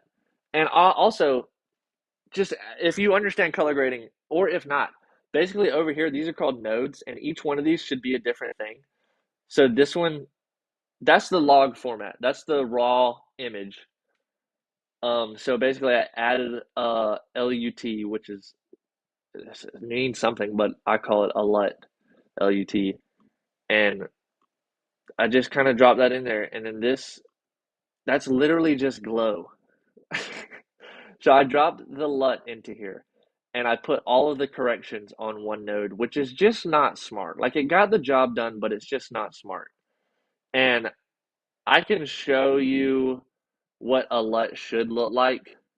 Usually there's 6 of these nodes or more, like or a lot more. Like I've been using 6 recently because it's like easier to understand and it's not complicated. But like usually you can get really crazy with these and use a lot of them. But I'm still a beginner, so I just use 6. Using 2 is crazy, and this one only adds glow. So basically, I used one node, which is just not smart. It could have been so much better. I have a good mind to just color grade this right now and see if I can get it to look better, but we're crunched on time. Maybe we'll come back to that. We're not really crunched on time, but we're a little crunched on time. I don't know what we are. So, next scene. Next up. So I already talked about the sounds, and the voiceover is just me talking. Let's start this from the beginning. Hello? And it's a little bit further than 1 year ago. So I start the story telling about just my experience with photos before the 1 year. So it's a little bit further than 1 year ago. And I talk about when I got a phone, how I took photos on the phone, how I edited them, not very professionally at all. And then slowly I started to learn until one day I got my new camera and I went on a trip. And on this trip, I started watching Peter McKinnon and I downloaded Lightroom. And at that moment, I fell in love with it. And my photography just took off. So then it was 1 year later. Or 1 year and a couple months. This is where we are. And so like that's crazy. Like starting your photography journey and then by 1 year you're starting your video journey, or you're 8 months into your videography journey. That's pretty crazy. So I kind of started photography and videography almost at the same time. I started photography maybe just a few months before I really started videography. So yeah, that's really cool. I think. All right, so then the next scene is this driving scene, and I was like, it's cool. I'm driving, but like, what if it was cooler? Because I kind of have that mindset every now and then. I'm like, this is nice, but what if it was like better? So I'm like, what can I do to make this better? And honestly, I thought I was really original with this, like just adding layers. But most of the time, you're not original. There's 8 billion people in the world. You're not original. So I've seen this done ever since then. And actually, I saw this done by a person that I was inspired by in this video. So when I made this video, I was inspired by this person, and he does this in his videos. So I thought I was original. I was not original. But that was fun, and that's a super simple thing, but it does elevate the visual interest. If you just add layers, you can see it. I mean, I'm literally just taking the clip, cutting and copying and pasting it on top of itself a bunch of times, and it'll lag your computer out if you don't have a good one. Because at this time, I edited this on my laptop. Not good. Lagged me out a lot. So just like going along with the beat. And then I put my glasses on for real. And now we're in the real clip. And then it switches. and I just kept kind of doing it just to keep it interesting. Because now you're reading, the background doesn't necessarily matter, but that's a very interesting background. It's like trees passing by, so there's motion blur.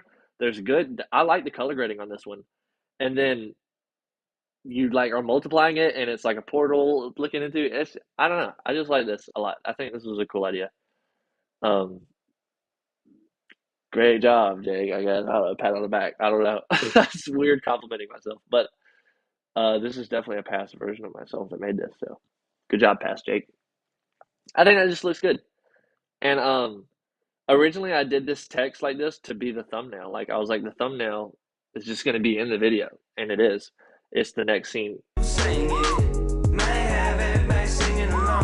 right there. And so I kept the words in the same spot. You can see that first year of photography is all in the same spot, and then I just add words and a new scene around it. And according to YouTube rules, or just like what performs better on YouTube, that should have been the first thing you see when you click on the video. So like it's the thumbnail, and then to make it more interesting, it should have just been the first scene. I should have done that, but I didn't, and it's okay. You learn, you live and you learn, and you do something different next time. Um, but yeah, I love that scene. I don't know why I like this scene so much. Again, it looks really good because I didn't video it. Brandon videoed it, and I color graded it. And again, probably the same color grade, probably two, four. Okay, wow, 4 nodes here. So this one is the LUT, and you can see how plain and boring that is. And then you add that in. This is the glow, definitely. Okay, and that I don't like that, but that's okay. It looks good. Um, okay, this is halation.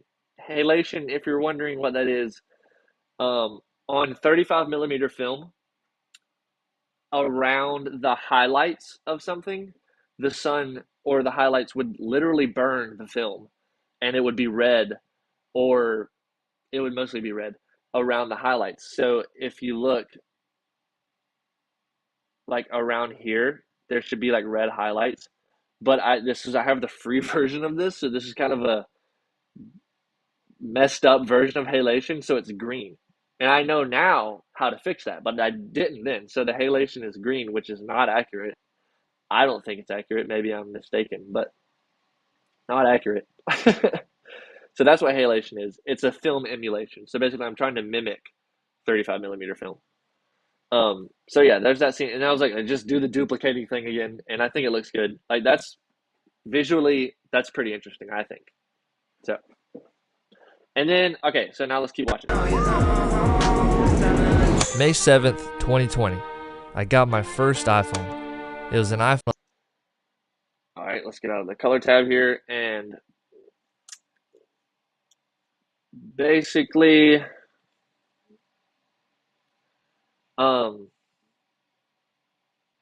I wonder if y'all can hear it good. Can y'all hear it good when I play the video? I don't know. May 7th, 2020. May 7th, 2020. I got my first iPhone. So that's how the actual video starts. Like that's just after the intro. So, that scene right there, you know, I sometimes I just want to be like something. I'm saying something, and I just want to show it to you as well. And that's not very traditional. I don't think it's very traditional. Um, Again, I'm not original. No one's original. But so I say May 7th, 2020, I got my first iPhone. So the scene is just the 7th with new phone circled on it. I'm like, that's so blatantly obvious, but it's something. I mean, it's better than a confusing element, I think. Like if it was just me, if it was just another scene like this, and I'm saying May 7th, 2020, I got my first iPhone, you'd be like, all right, okay, but what does this dude sitting in the grass have to do with that? So I feel like this is actually a good thing, especially for like a YouTube video. You're like, but I also like in cinema and in storytelling, like rather than saying it, showing it. Like show don't tell, or tell don't show. I think is also good. So like rather than saying May 7th, 2020 and then having May 7th there, I could have something that is maybe foreshadowing, or I don't know. They're like, if you can show don't tell is good. But then also, if you can pull off tell, don't show, you're also doing pretty good. But don't be confusing. Be good. Don't be confusing. So, and then sometimes it's just like just show and tell it. Like, and I took that mindset a lot in this video, which I think is it's kind of like humor, to be honest. That's was what I was going for. So like later in the video, I say sometimes creativity needs a little push, and I literally push a toy car into the screen, and it says creativity on it. Like, okay, blatantly obvious, but it's like I was going for humor there. Haha, everybody's laughing. Good job, Jake. You're a comedian. Anyway, May 7th, 2020, I got my first iPhone. I tried to just keep it. I tried to add sound effects to things. I did a lot of sound design here. I'd never really done anything with sound design before. But so this was kind of my start on sound design. So gotta keep that in mind. So I wanted it to build up here. May 7th. And we can really unpack. So let's just hear this sound. Okay, that's the Mac power on. I forgot I used that. So I was like, what if it builds up like this? This noise builds up. Like there's a riser, so it's building up to something you can tell. But then I was like, what if we add some music to it? What if we add the Mac power on noise? Which is funny. I forgot that I put that in there. Oh, that's beautiful. And then I added in like some clicks and plinks and stuff to when it switches scenes, just to be interesting, I guess. May 7th, 2020. And then it switches music, it switches everything. I think I wonder what this sound is. I don't know what that is. What the heck? That's just a click noise. A light switch maybe. So I just added some things in there like that. All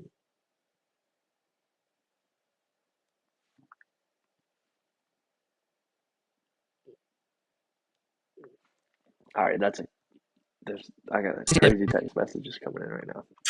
Crazy text messages coming in. Okay.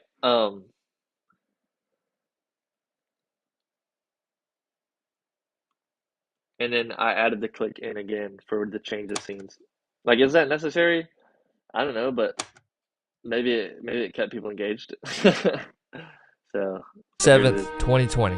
I got my first iPhone. It was an iPhone 11. Again, show and tell. I got my first iPhone. Show the iPhone. That's just what I was going for here, and I guess I accomplished it well. I really like taking pictures of landscapes and flowers, and I edited them very... Again, this shot is just beautiful. I remember me and Brandon setting this one up. So these two shots I did by myself, that's why they stink. No, I'm kidding. They're pretty good. But this one I set up with Brandon. We were supposed to be comparing this to the shot list, which I forgot. A wide opening shot of me outside. Comes in. Close up of May 7th and a calendar shifts focus to an iPhone laying camera up. So I didn't do the shift focus thing. I just switched scenes. So we didn't do that. And then a flat lay shot of an iPhone swiping through photos. That's exactly what this is. We did a flat lay, and then I really like taking the photos as I'm talking about what my process was for making photos back then, as a younger guy, as a 15-year-old in 2020. I was like, I took photos and I edited them very interestingly. I'm not super satisfied with my voice acting here, but you live and you learn. I'm just gonna keep saying that. Landscapes and flowers, and I edited them very interestingly with various filters and apps and things like that. And that's just such a nice scene. You can see the focal point here. Should we make this a little bigger so that y'all can see it? You can see the focal point here, and I had to make sure to get my hand in that zone because we were going full 1.8 f-stop. So I had to make sure to get my hand there. So that took a few takes. Like you can see me lift up kind of slow, and I really like taking pictures. So excuse me. My hand's out of focus. Landscapes and then I bring it into focus, and we had to get it perfect right there. We had to get it right in line. So that took a few takes.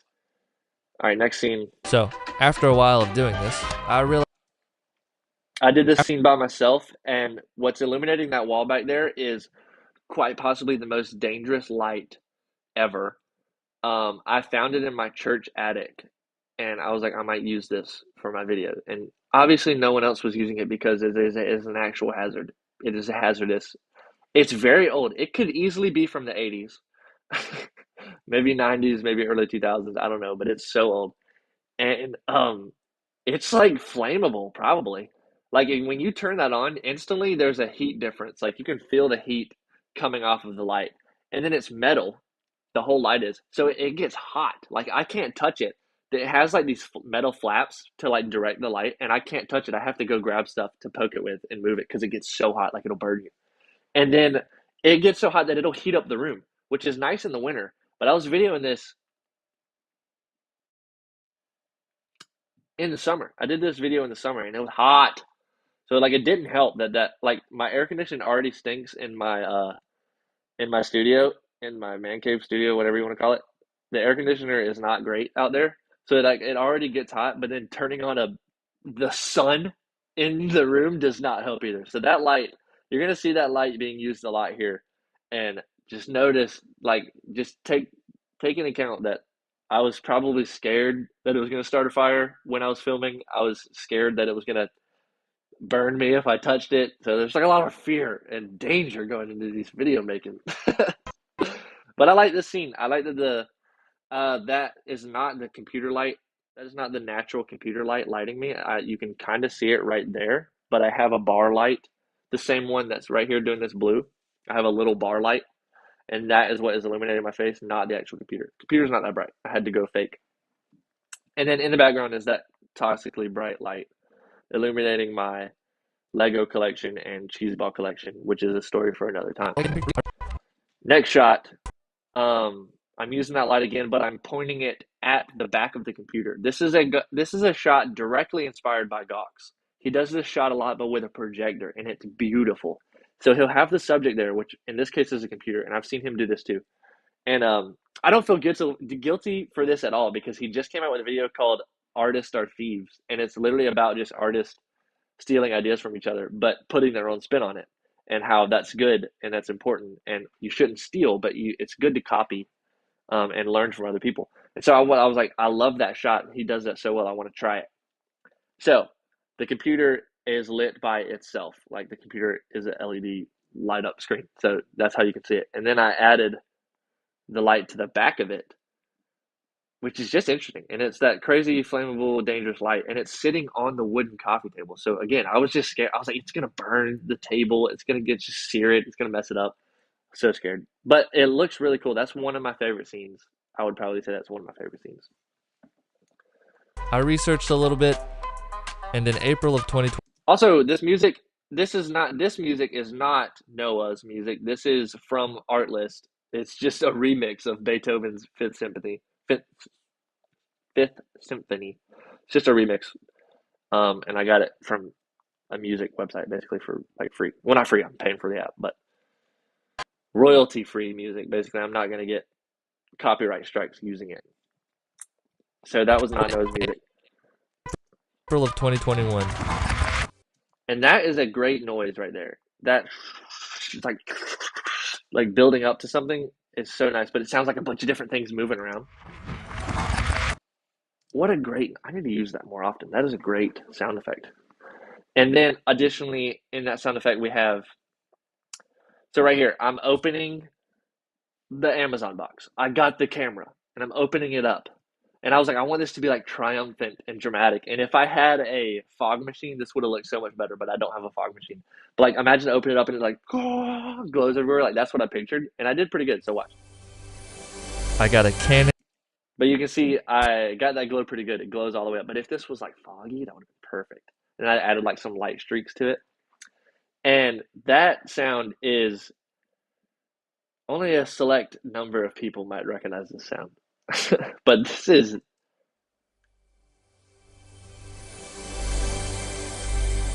that's a Fortnite chest, basically. If you don't play Fortnite, you go get to a treasure chest and you find guns in it. And that's the noise it makes, which is a very nostalgic noise for me because I played Fortnite a lot when I was like 15, 16. A direction that this video took was nostalgia and childlike wonder, which I didn't expect. There's very bright poppy colors. I'm wearing a graphic shirt with like a bunch of different colors and stuff on it, and I'm wearing overalls like a little kid. And there's like I have Legos in it and toys in it, and just like there's a bunch of things that are like childish about this. And it's because I was talking about, the introduction is about when I was 15 and stuff. So I think you're a child at 15. Golly, I was a knucklehead. But very nostalgic is something I was going for, and a Fortnite chest is very nostalgic. What a great sound! Even now, playing for if I play Fortnite now and I hear that chest noise, sometimes it makes me think about when I was like 15 and I played with my brothers and friends and stuff, and I'm like, oh my gosh, like gives me chills. I'm like, that's oh man, I wish I could go back. I wish I could go back to being a 15-year-old man. Oh, it was so crazy. So that noise is important to me, and I wanted to throw it in. And then the music comes back, um, and it switches. I show the camera. I show the Canon Rebel T8i, and I was like, I got some cool flat lay shots of it in the sunlight. It was perfect timing. The sunlight was right there in the window, and I was like, this is awesome. So, like, that's such a beautiful shot. This was not synthetic lighting. That's the sunlight coming through the window, and I was like, oh, so perfect. And then I Canon tested it. EOS Rebel T8i. And one thing about that is it's very grainy, and I would have been able to fix that now. I know a lot more about camera settings now, and if Brandon would have been there with me for this shot, it would have looked great. But that's not always the way that it goes. Sometimes you have to learn things. So now I would know how to fix the grain. But you can see there that it's like very grainy. But that's okay. It still looks good. I got a Canon EOS Rebel T8i. For the next 2 years, I took random pictures at events and vacations. So then this is the first like totally dry, which I mean, obviously like I could have put music here, but there's no music, there's no sound effects. And I might should have put music because if you notice something, this is camera audio. My microphone did not work for some reason. My mic just didn't work. You can see the little lapel right there. I'm wearing a lapel mic on my overalls, and it was just not working. And I was like, I'm not filming that scene again. That was a hard scene to film. I'm not going to do it again. So I just went with the camera audio, which is tragic because you can hear the air conditioner in the background. Like, listen. Pictures at events and vacations. But to be honest, I didn't really know what I was doing. And it just doesn't sound too great in general. But again, probably no one would notice unless I was telling you. Why am I telling you now? I don't know. Maybe so you can learn from it too. um, I didn't really know what I was doing. And I started to focus my time on other things. this was a fun shot to take. So I started to focus my time on other things. This is an example of show, don't tell. I didn't tell you what I started to focus my time on, but I showed it. I said I started focusing my time on other things. The piano, that's what I was focusing on. And that's true. From like 15 to 17, I guess I really focused on music and I loved making music. I wanted to like be a music producer. I got Logic Pro for Christmas from my brother, and I just was making music all the time and recording music and learning new chords, and I loved watching Jacob Collier, and I learned so much from him about chords and creativity and music. And that's what I was into. And so that just totally took up all my time until I started to do photography in this year. And so that was a pretty important part of my life there was music, and it still is. I love music. I love listening to music. I love making music. I love playing the piano. I love being in the band at my church, and music is such a big part of my life still. So this scene was fun though. I was like, I'm gonna leave the mess back here. Like there's a Hunger Games book. Foreshadowing, by the way. Big foreshadowing there. I'm not talking about my future projects on this live stream, but there's some foreshadowing there. So we have a Hunger Games book. And then this is not foreshadowing, but this is part of the childlike wonder thing. There's a sock monkey and a Lego set and a big mess and a wrench. Apparently, I didn't know that the wrench was back there. And I just left it messy. I was like, who cares? Maybe it'll look cool. But this is a funny scene because I have a big desk in my studio and it's actually a pool table. It's not a desk, which is funny. But I put these wood pieces on it to make it like a desk and like a table, and that's where my keyboard is. and my speakers and stuff, and a bunch of Legos. Like, there's a ton of things on there. But actually, I filmed my 500 follower series mostly in front of that setup, so you may have seen it before. But basically, we had two legs of the tripod on the back of that pool table, and one leg we didn't want it to be in frame, so Brandon just held it there while I filmed this. We hit record, and I started playing the piano, and we did it for a few minutes, and he just held the camera there on the tripod and just sat. So I don't, after I did stabilization, I don't think you can tell at all. And I started to focus But you can see Brandon, which I think is hilarious. Right here, there's his shirt and shorts. my It time just on says, other things. yeah, I'm pretty sure that's his shorts right there. Okay, that's enough backstory. Now we can get to the real start. Which is so funny. All right. Also, that piano playing, that's camera audio again. I thought I was recording into Logic and I was going to use it later. Didn't record yet again. Another mistake. So we had to use camera audio. And that distressed my soul when I was editing this. I was like, oh, why didn't we video? Why? Oh, or why didn't we record the audio? Why didn't we think about it? Why didn't we check? Why didn't we watch it back? All this stuff. And I'm like, now I have to use the camera audio. I hate camera audio. It was a whole thing. But it's okay. It worked out. No one would have noticed if I didn't tell you. Okay, that's enough backstory. Now we can get to the real start. So I say, the next thing I say in the transition is fast forward. So I was like, what if I get a fast forward sound? Subtle foreshadowing. Now we can get to the real start. So there's the fast forward, but then it kind of ends with like this, whoosh, like this big whip crash type of thing. So let's hear the.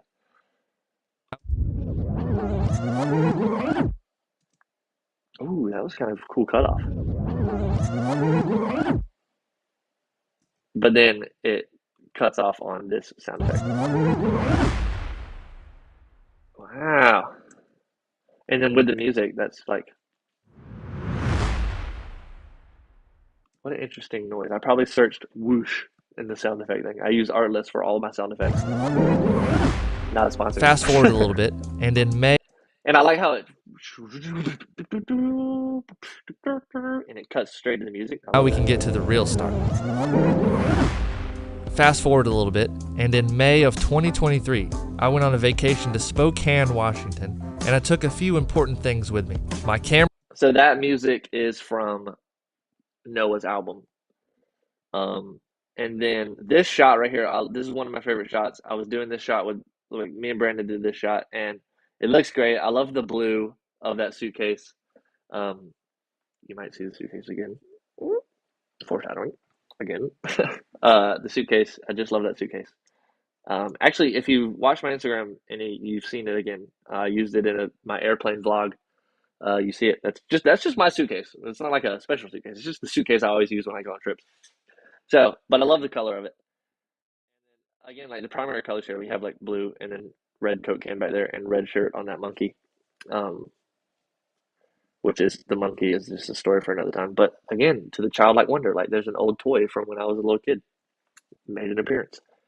But this scene, I've always liked this scene. Sorry about that panicky noise there. I've always liked this scene. I went on a vacation to Spokane, Washington, nice. and I took a few important things with me. My camera. This part's crazy. The noise of setting that camera down, completely fake. I use sound effects, but watch how accurate it looks. With me. My camera. So accurate, but it was completely fake. Listen. That's so interesting. I looked up like objects rattling on Artlist, and then I used those and lined them up just right, I guess. Interesting. And then you hear it again. That one's not as accurate, I feel like. That one wasn't. But with the music and me talking, you can't necessarily tell.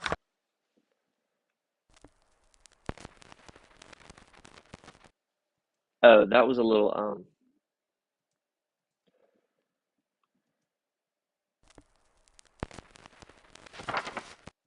that there's a record scratch somewhere down here to simulate me like hmm?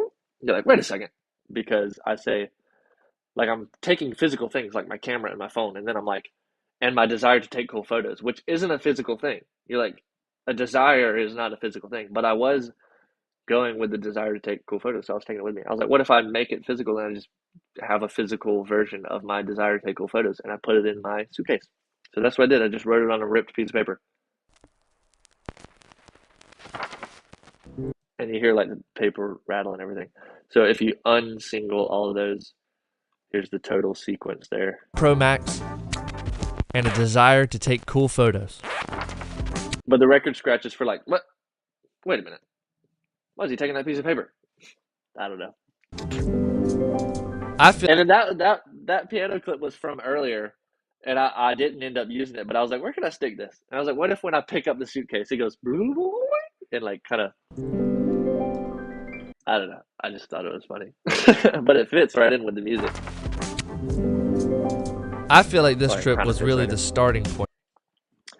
And in this scene, me and Brandon just filmed on the same day as the sunset, and this scene, and all of that we filmed on the same day. We were just driving back to the house, and he was just videoing out the window, and I was like, "Yeah, I might use that video. I might use I it." feel like this trip was really the starting point of You my can even journey in see photography. And over the last year, I've learned you see me just point at something. Like I was just talking to him, and I was like, try to get that sunset over there, and I like point, and I was like, I left it in. I don't know. I this just thought it trip was was really the starting point of my journey in photography. And over the last year, I've learned 3 crucial things about creativity. Passion is what gets you out of bed in the morning, thinking about photography, videography. also for that text and stuff. That's kind of hard to do, but I figured out there's like a you can do text plus, and it's like and then you can add like the typing effect to it, and then I found actual typing, so you can literally see every type that I did, every little keyboard click, and I tried to get it synced with the letters as much as possible. But that was fun. Passion is what gets you out of bed in the morning, thinking about photography. This scene was just interesting. I don't know where the idea came from. I guess because I say passion is what gets you out of bed in the morning. I was like, so what if I am literally getting out of bed in the morning, and I just go and passion what gets you out of bed in the morning, thinking about whatever it is you're passionate about. I was like, what if I just get right out of bed and immediately go start doing that? And I was like, but then what if it's like backwards?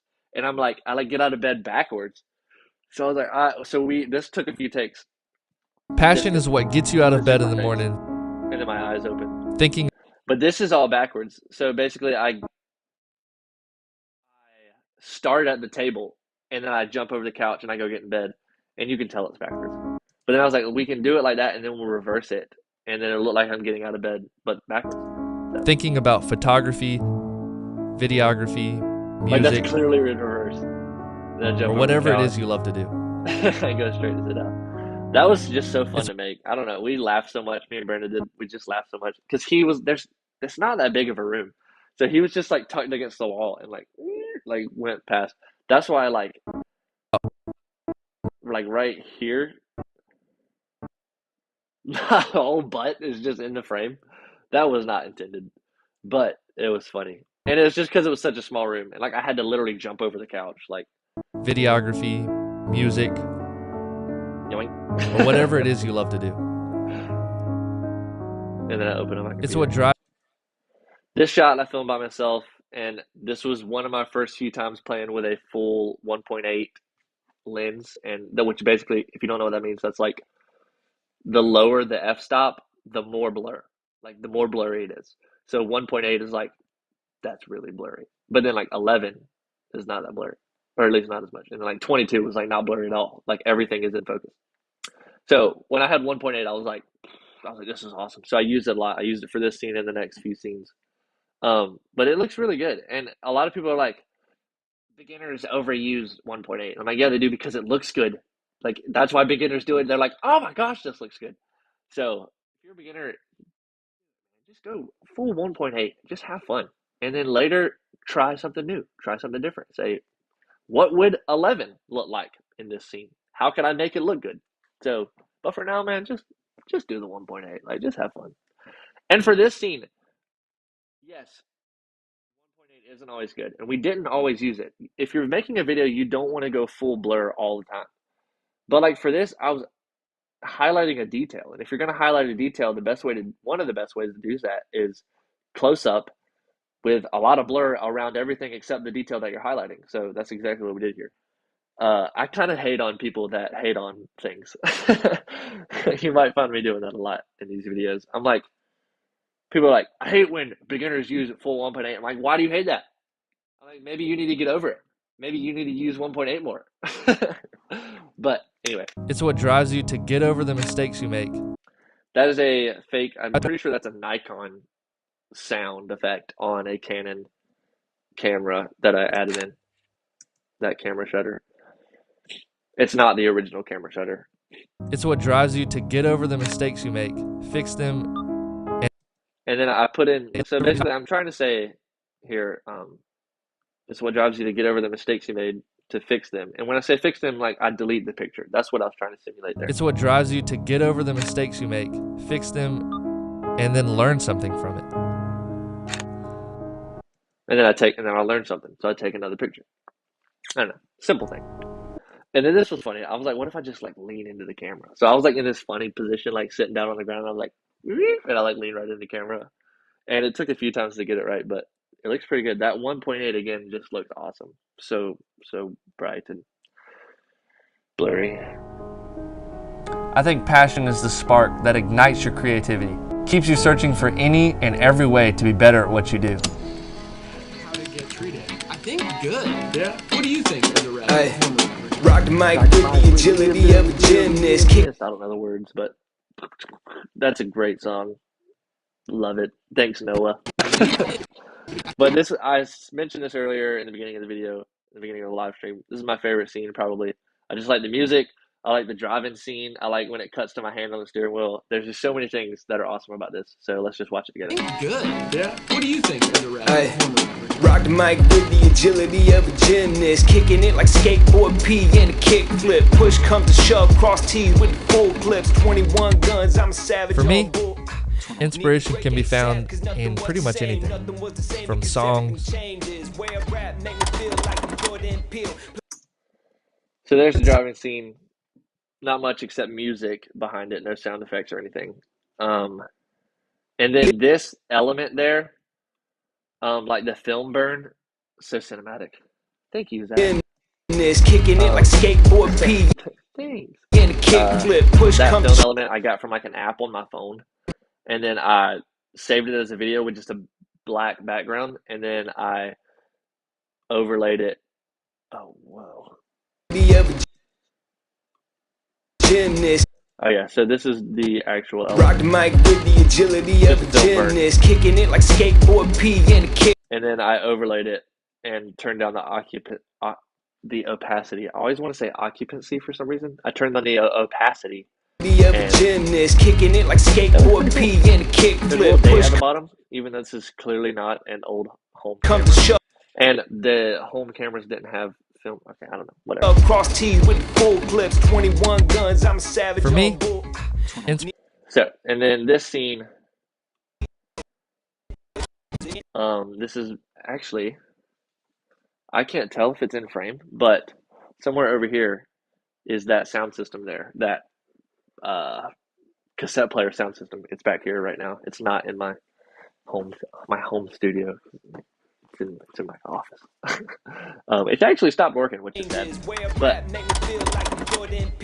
that's the actual sound effect. I recorded it. I put my mic real close to it and opened the thing and slid the this is all authentic sound effects, basically, what you're hearing here.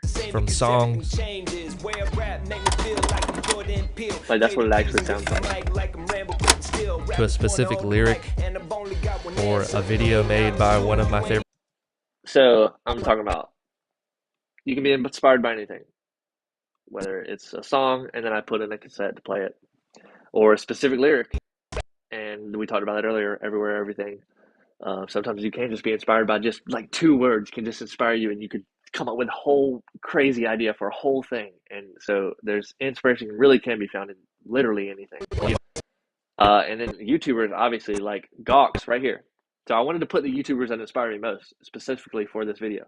Gawks inspired me in a lot of ways for the formatting of this video and for the style of this video and for just like putting classical music in the video. I don't know, I just like that.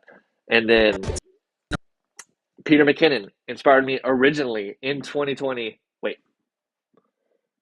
at the beginning of this video, when I went on my trip, when I packed the suitcase and I went on that little trip, that trip, I started watching Peter McKinnon and I downloaded Lightroom and I edited a photo for the first time on Lightroom and he taught me how to do it on YouTube and it was like, that like opened so many things. And he's been an inspiration in a lot of ways. Like he's just got a great creative mind. So Peter McKinnon, big inspiration. And then lastly, and then in between these clips is just the film burn and some sound effects and stuff.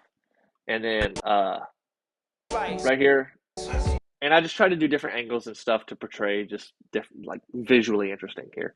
But here is Jake Frew, and I started watching him pretty recently, like right before I made this video, and like already you can see the 3 lines where he's duplicated the footage just like I started doing in the beginning, like that. Jake Frew is doing it right there.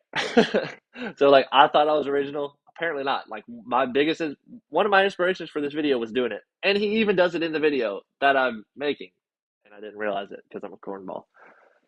So yeah, Jake Frew, Gawks, Peter McKinnon, those are my inspirations in a lot of ways. So obviously I had to throw them in, and then this movie is a fantastic movie. The Spider-Man Spider-Verse is just so good. What are we saying? The music is perfect for the vibe, with the rolling shutter sound in the background. Yeah, good vibes, man. Good vibes. I'm late, but I made it. Thank you for coming. We are happy to have you. There's 7 people on. I didn't even realize that. What's up, guys? But yeah. So if you're confused, I'm just breaking down the video right now. And I'm in Act 3, basically. I'm in Part 2. And I've just been breaking down the video. Before I did that, for the first hour, I just answered questions that people sent me on Instagram. And so, Maddie, if this is the Maddie, if that's the Maddie that asked the questions, then I answered your questions earlier. But if that's a different Maddie, I'm sorry. There's a lot of Maddies in the world. Okay, back to what we were doing. So this scene right here, I was like, okay, I want to capture this scene from Spider-Verse because it's just an awesome scene. I love the song from it. Dominic Fike, I think that's his name. Let's hear it. Mona Lisa. I love that song. And I love that song because of that scene in the movie. And you can hear them like yelling in the background and stuff. And this is also just such a nice scene, like a nice scene in that movie. Like it's just a great scene. They're reunited. Well, I don't want to spoil it. Spoiler alert. Okay, get out of here and go watch that movie if you haven't seen it. But basically, even if you have, I won't spoil too much. But 2 friends are reunited, and they haven't seen each other in a long time, and they're happy to be back together. And there's a hint of mystery, and it's just a great song for it. They're just hanging out and they're swinging together because they're both spider people, and they're like, "Man, this is so fun, swinging around and stuff, and you keep up, catch up, that kind of thing." And it's just great music, great little vibe. And I think about that scene a lot. So I was like, "Oh, Barista Madison, yeah, okay." You didn't send me any questions, rude. But welcome. No. Oh, the camera just overheated again. Okay, I'm gonna try and stay on track here. Spider-Verse is wonderful in every way. It really is. It's such a good movie. Like cinema, storytelling, comic book style, music. Oh man, there's so many. I need to watch the movies again. Golly, they're good. Okay, but yeah, that was obviously you can be inspired by movies. Always been one of my biggest inspirations. But I was like, for this scene, what can I do to make this scene better? I was like, yeah, I want to show the Spider-Verse scene. I was like, I could put it on the projector. And that was my plan originally. I think that's what I forgot that I'm supposed to be looking at this. We'll just assume I'm pretty accurate here. Let's go part 2, inspiration. Me sitting on the couch with movie on the projector. So I was supposed to be watching a movie in this. But then in the moment, I was like, what if this was like different? Like, what if I'm watching it? Like, what if you can tell that I'm watching the movie, but you see this old TV to go back to that nostalgic feeling? Like, there's a Wii right there and a GameCube. I'm like, we'll just add in some more nostalgic looking things, like these old boxy TVs that everyone had. And I'm like, so then just in the reflection, you'll just see the movie playing out in the reflection. And it's kind of subtle and it's a little confusing probably, but I had fun making it at least. And I did this without Brandon, so that's why it's grainy. And I didn't really understand ISO at all. So thank you, Brandon, for teaching me. But unfortunately, I have grainy images in this because I was just a young lad a couple months ago. I didn't know what I was doing with cameras.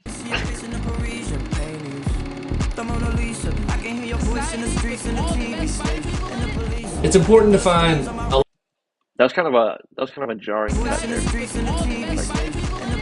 It's important to find a lot of different people and even different things that inspire you, whether that's in person.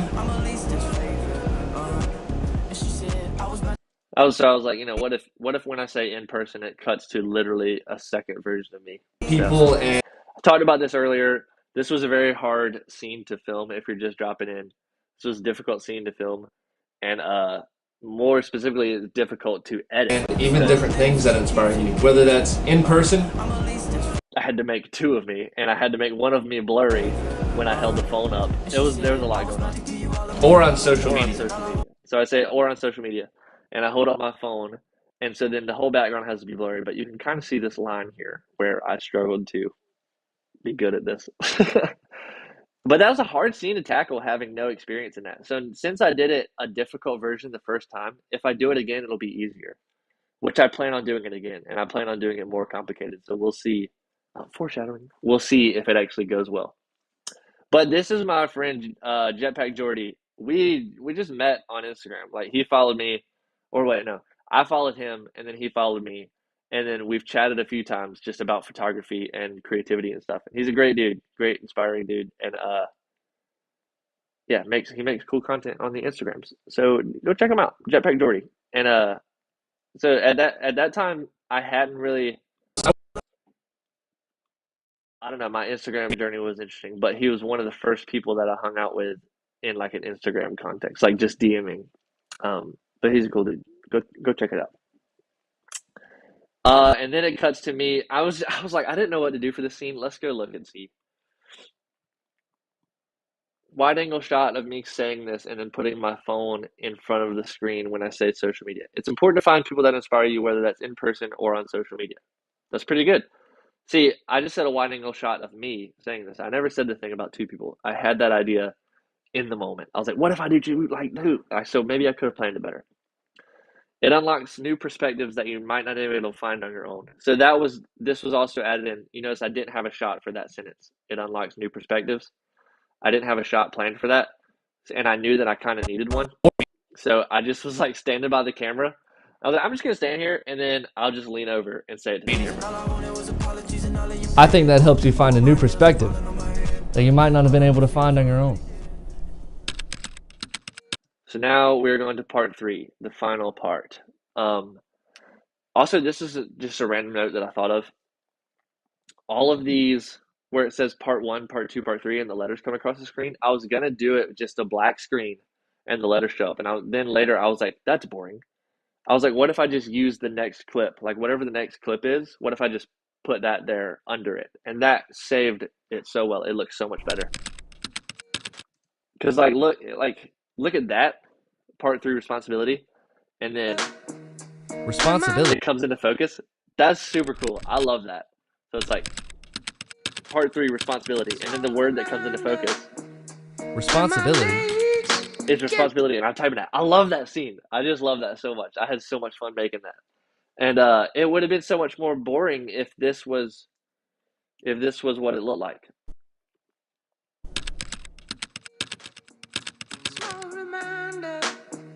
Responsibility. Like this, you only get a few seconds to be confused right here. You're like, what is this? And then immediately it tells you, Responsibility. oh, it's a computer, and he's typing. Okay. But here, you're like, the whole time, you're like, what's happening back there? and then you read the letters, and you're just still confused. You're like, what's going on in the background? Responsibility. And then it comes into focus when I say it. I think that type of stuff is so cool, and I love doing stuff like that. And this music is Noah again from his new album. What does that have to do with creativity? And then for this scene, I didn't really know what to do. Let's go look. Me talking in a new location. Responsibility, what is that? So I just didn't want to film myself again.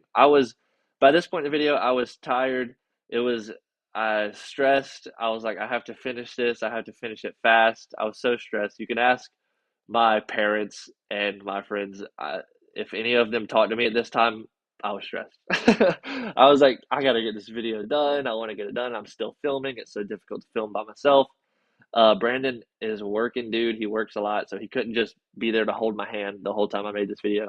So I had to do a lot by myself, and I don't know. At this point, I was very annoyed with a lot of different things. So I was like, I'm not filming myself again. I was like, what could I do differently? And I was really happy with the way this turned out. This was a lot better than if I filmed myself talking. What does that have to do with creativity? Like, as I say the words, they appear in focus. Like, I feel like that's just such a better idea. What does that have to do with creativity? I think I talked about this earlier. There's crazy stuff going on over there. Anyway, I talked about this earlier where I just very obviously tell you what's like the scene is just it's show and tell at the same time. It's not show don't tell, it's show and tell. I'm like I say something and then I show it. So I think sometimes creativity just needs a little push. it was like so creativity needs a little push. So I was like, what if literally I just pushed creativity into the screen? So here's the shot. Lego car on a table that has paper stuck to it that says creativity. And then I flick it to give it a little push. Sometimes creativity needs a little push. Also, this is a very unofficial shot list. My friend Diego helped me figure out how to do a shot list professionally because he's in like film school or something. He's in some kind of school for that type of stuff. So that's really cool so now with other projects, he's helped me um, put together a professional shot list, and I'm so excited to show people that because it looks amazing. It looks like a real movie scene shot list. Also, this clip was the clip I wanted to use. I was like, this is the one. Like, this looks good. Just needs a little push. It was perfect. And I took a lot of other takes, but this one was the perfect just one. needs a little push. I remember that specifically, that was the perfect take. But it was too short for that whole sequence. I think sometimes creativity just needs a little push. So if you notice, there's a ton of clips right here, and that's because I just cut it and froze it and copied it like 1,000 times right here, and just so that it would be still. And I could have done a freeze frame, but my problem with that was that this is a grainy scene. There's a lot of grain, and if you look at it closer, you'll notice. I think Like you sometimes can see all that grain wiggling around and stuff. If you froze this, the grain would be still. And then all of a sudden it would start moving. So if it was frozen this whole time, the grain was really still, and then all of a sudden it started moving. I think sometimes creativity. And yeah, maybe I was the only person that was going to notice that, but if one person noticed it, I would have been annoyed that I didn't change it. And if no one noticed it but me, I would have been annoyed. Sometimes I just do things that are extra work, but it's worth it to me at least to see it.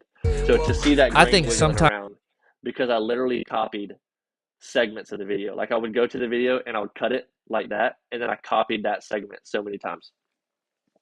And it looks good. I think sometimes creativity it just looks like one long clip. Push. So if maybe that's not the most professional way to pull that off, but that's what I did and that's what worked. And sometimes you have to do really whacked up stuff in your editing to get it right. Especially if you don't video for long enough on your perfect take. Using the force to reveal the words is awesome. Oh wait, that says focus. It would have been a lot cooler if I could have used the force. But yes, using the focus is also cool. Sorry, that was a comment. If y'all can't see the comments if you're watching this later, but I can. So I just was commenting on a comment. All right, I'm going to try to turn my camera back on. And a really big push. So now we're talking about responsibility or expectation if you're me from an earlier time. Responsibility. And a really big push that I've discovered. I didn't really know what to do for this scene exactly. I'm talking about I just put me talking again. I didn't put anything specific. So again, like I said, I did not want to film me talking anymore. That's way more difficult. I have to get a mic. I have to do all this extra stuff. So at this point in, are we back? Yes, the video's back. At this point, I was just so sick of videoing myself talking. I was like, I want to do whatever's easier. And this looks, I mean, this looks good. I'm just looking out the window. It's just a nice little scene. I don't know. And a real That's not. There's not a curtain in that. That's a door, and that is a. That's a. What's it called? Oh my gosh. That's a bed sheet. I just went and found the most interesting looking bed sheet, and I tied it together with an iPhone charger to make it look like a nice little uh curtain, and then I stuck it in the side of the door to make this look like a curtain in a window, but that's not what it is. I forgot about that. And I love that I tied it together with a phone charger. That just makes it so much better. Um, but yeah, so that's that scene. Just simple stuff. And I was like, this is visually, it's push that long, I've discovered and I'm just sitting there. I was like, it needs to be interesting. has been Let my me cut in. responsibilities. Just cut in. I don't know.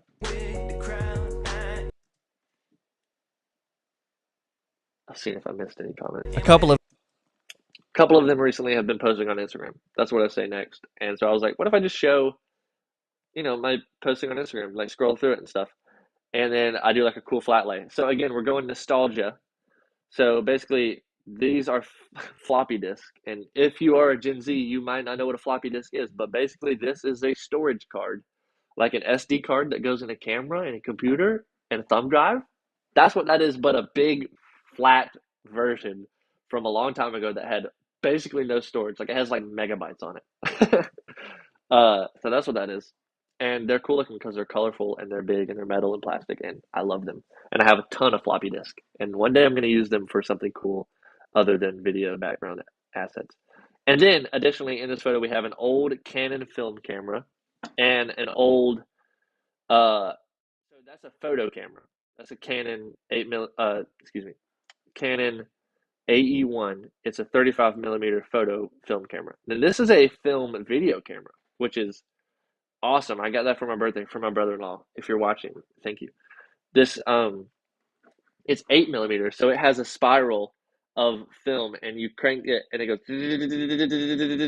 and that moves by the lens, and the light shoots through, and it takes it scene by scene, and it's clip by clip, and that's how that camera works, and it's super cool. And I just stuck it in there barely.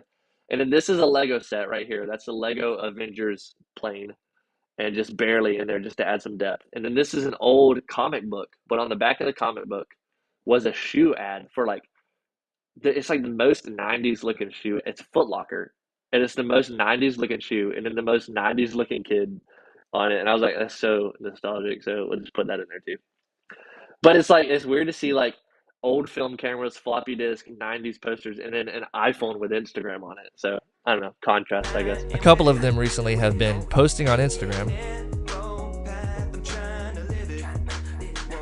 and trying to start a little business out of photography and videography. So I talk about my business here, which, by the way, if you're watching this and you want to book a photo shoot, do it. I would love to do photos.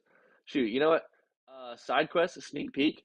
Here's some family photos I did. Sheesh, that looks good. Oh my gosh. Okay, look at that. Look at these couples photos. My brother's such a funny guy. Look at this. That looks amazing. Oh my gosh, that is such a vibe. Like the focused on the background and everything is just so fun. And if you want to book a photo shoot, now's the time to do it because I need money. Anyway, back to what we were doing. And also wedding. If you want me to do your wedding video, hit me up. I would love to do it. So then I was like, this scene, I didn't really know what to put here. Let's see what the shot list says. Someone reached out. Okay, for me, it's been posting on Instagram. So we already got that. And then I was like, what if I did one more scene for this and starting a business out of photography and videography? And I was like, okay, so I can just show a camera or something. So we have my camera, just what I'm talking about. And I had actually set this shot up for something different that we're going to see later. But since I had it set up, I was like, I'll just use it again. So this is cool. Basically, my camera, and trying to start a little business out of wait, photography never and mind. videography. Never mind, I'm not gonna spoil it. uh, Basically, my camera was sitting there in a completely normal way and videoing this. Trying to So I just set some things there. That's an old box that I used to keep my Legos in, some of them. So again, nostalgia. Ballad of Songbirds and Snakes, which is Hunger Games, which is again subtle foreshadowing to something at this time I didn't know that we were going to foreshadow to, but this is foreshadowing. So keep it up, subscribe, and keep looking because there'll be a video out one day, and you'll understand what I'm foreshadowing to. Okay, so then there's the Canon AE1 film camera because I'm talking about photography, so I put it up there. start a little business out of photography and videography. And then it had been a while in the video since I did this effect with the the mirror effect. So I was like, well, I'll do it back again since this music's kind of vibey. I can kind of tap it along to the beat. Start a little business out of photography and videography. Okay, this scene is fun. I had to put my camera behind my drum set, so it was a little tedious to get in there. And then so unprofessional, I recorded me playing the drums with my lapel mic that I use for video. And then I just dropped it into um, Logic Pro. And then I recorded 2 chords with the keyboard, like this keyboard. Like not a piano keyboard, like this. Like I had each, like they have, you can do presets. Like this could be a note, like this could be a C, and then a D, and then an E, and like a piano. So I played the piano on here, and I was like boop boop boop boop boop boop boop boop, and I recorded one chord. I went boop, and I played a whole chord, and then I recorded another chord, boop, and I played that, and then I just spliced them together, copied them and pasted them, and moved it to a rhythm with the drums. And this was like the quickest music production thing I could do with me actually playing the drums. And then while I'm playing the drums in the background, I start telling you about my um, the scene we're talking about here in the drum set. Someone reached out through a family member and asked if I could video their wedding. I'd videoed 2 before this, and they turned out great, but I didn't feel comfortable in my skills or comfortable in the process of making a wedding film. But the fact that I had one scheduled pushed me to learn everything I possibly could. So basically, there I'm talking about literally I had to do a wedding, and that expectation, that responsibility pushed me to learn. I was like, if I'm going to do this, I got to learn fast. I got to figure out how to use this camera because this was a new camera at this point. I was like, I got to figure out how to use this in every way. I got to feel completely comfortable when the time comes for that wedding. And when the time came for that wedding, I did. I felt comfortable with my camera and comfortable in the process of making a wedding film, and I did everything I could, and it turned out really good. And you can watch it here on my YouTube channel. Go check it out. So there's that scene, and we'll watch a minute of it.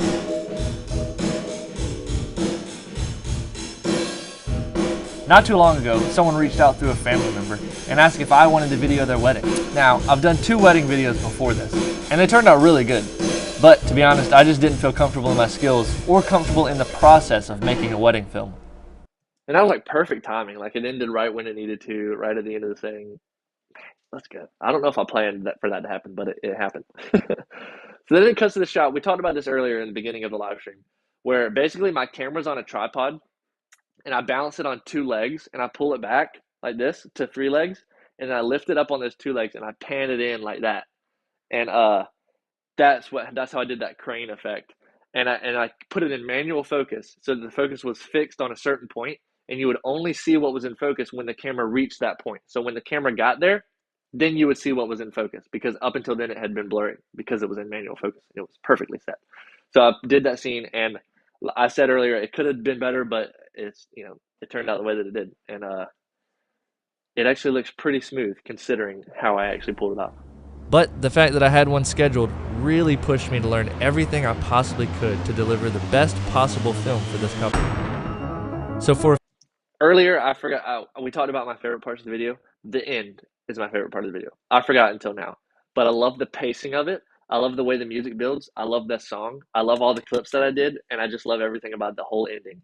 So starting here, this build up with the piano, I love that build up. It's awesome.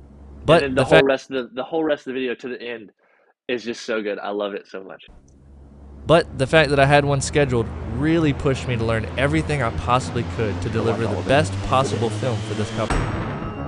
So for a few months, I used my camera and edited videos anytime I got the chance, so that I could feel certain that they would get what they paid for. I learned and created so much during that time that I would have never needed to do if I didn't have a responsibility to someone. Exposing my photography until I reached 500 followers.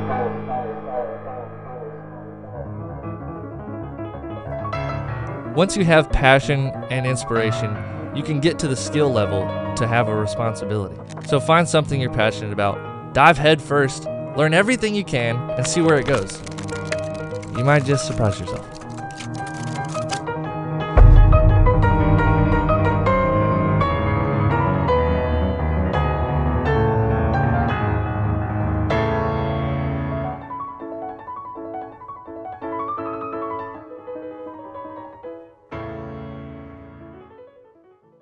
So that's the whole video, and we'll talk about these last few shots. But I wanted to show you just the whole ending.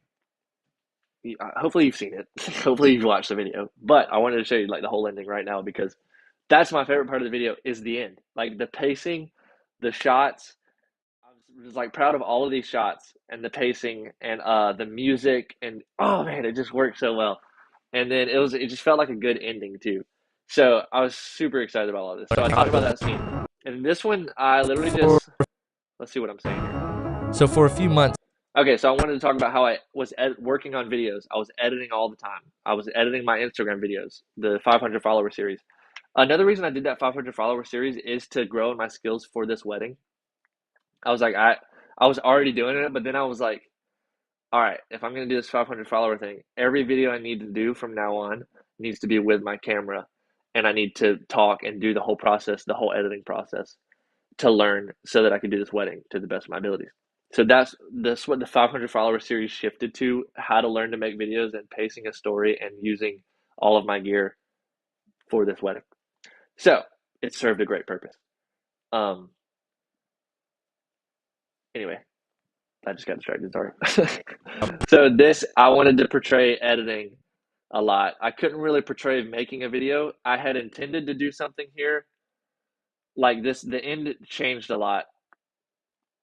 The end it changed a lot. So I had intended to do something originally here, but I didn't do it. But I just was like, I'm just going to show me editing. So I was like, here's me looking at my laptop.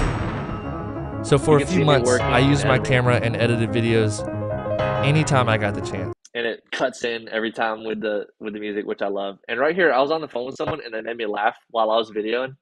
And then that's why I put the Anytime I got the chance, so that I could feel certain. So like I like smile right there. Ding. I like smile a little bit, and then I put the computer down, and I look at the camera real funny. I don't know. So I didn't plan for the shot. Anytime I got the chance, so that I could feel certain that felt more natural.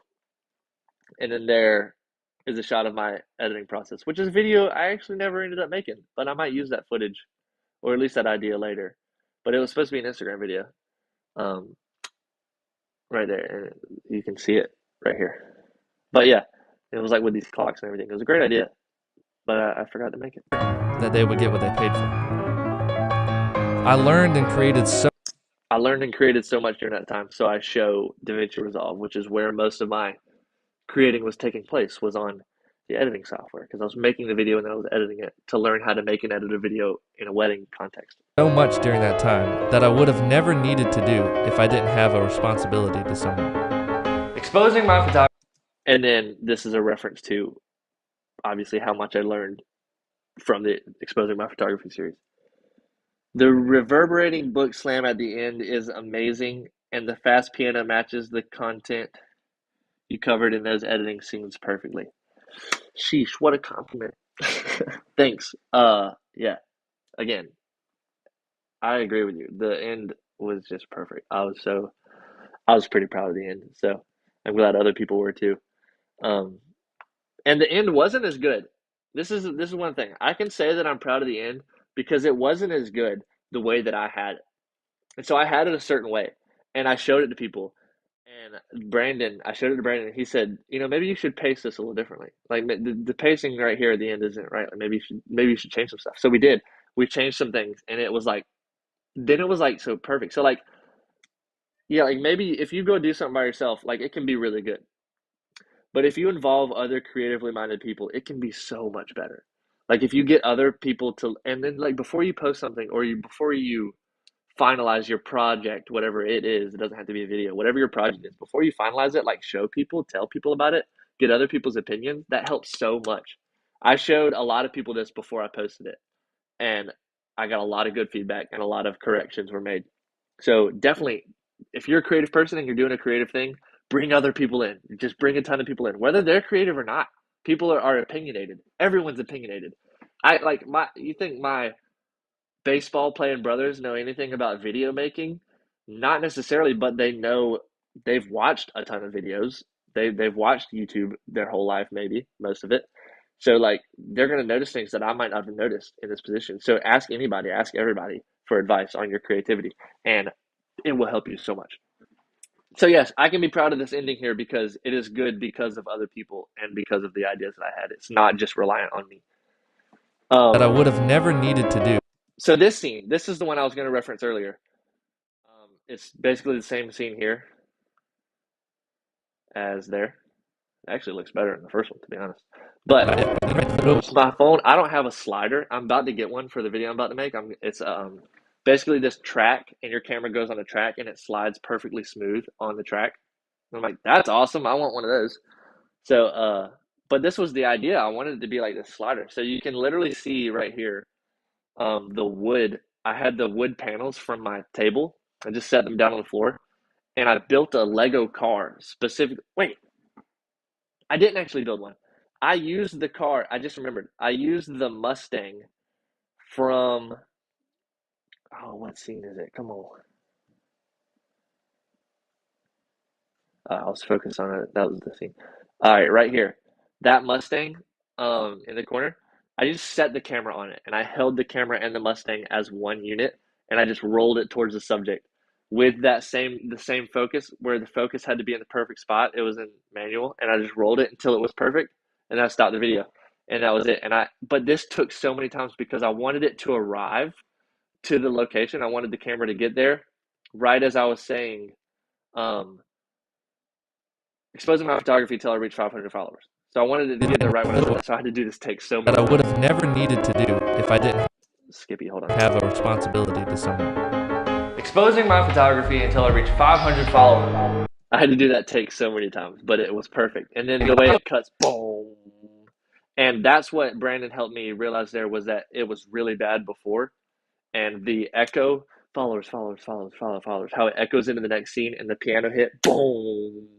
Like that made this scene so much My better. photography until I reach 500 followers. And the problem was, in this video right here of me talking about 500 followers, it immediately cuts to me talking again. So I had to cut that video short. I couldn't let that video air out. I had to cut it really short, which means I had to cut the scene short, which means that the next scene felt really pushed and really forced. So I was like, what if I cut to black and I have an echo? And me and him worked on this together, and we finally got it down. I was really Exposing my photography until I reach 500 followers. But I didn't really notice how bad it was until he looked at it too. But we got it dialed in, dude. Oh man, let's watch Photography until I reach 500 followers.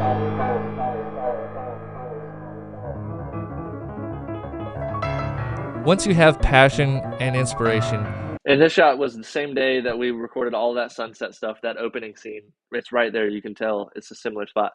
I was like, what if I just run down the road? Like in those Instagram videos where they like run away from the camera. I was like, what if I just do that? So Brandon lined this up really well with the leading lines kind of on the road, like kind of leading in. It just looks really good. And it's focused right there. So like I eventually run out of frame and I'm like blurry, not out of frame, but I run out of focus and I'm like blurry and stuff. I don't know. It was just fun. It looks so goofy too. Every time my mom watches this, once she you busts have out passion laughing just and 'cause it's a funny inspiration, scene. And it is funny. Like what, Jake? What are you doing? Why are you running with your arms up in the air and everything? You're such a cornball. I love it.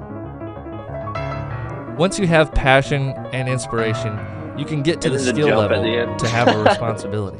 So find something Oh, the jump at the end. Hilarious. you can get to the skill level. Okay. My AirPod just died.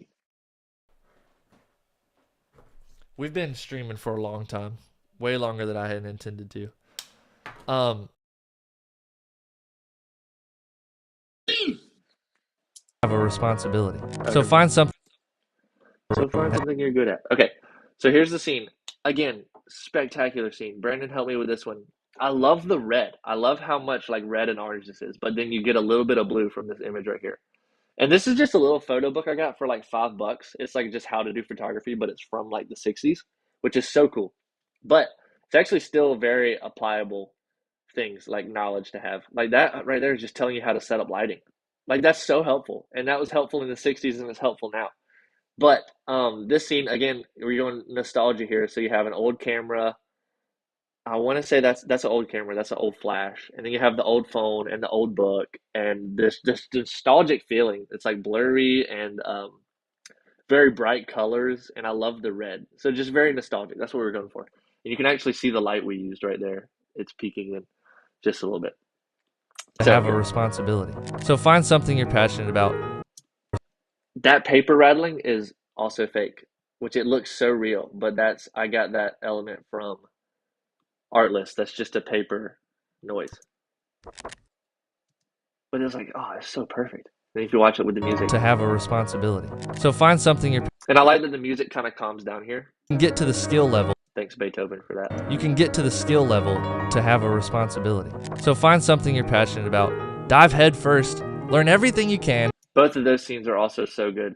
This was like one of the last few scenes me and Brent, the last scene maybe that me and Brandon filmed together. We were like, yeah, let's get that one right quick. And it ended up being the best one. Like it looks so good. Like that looks awesome.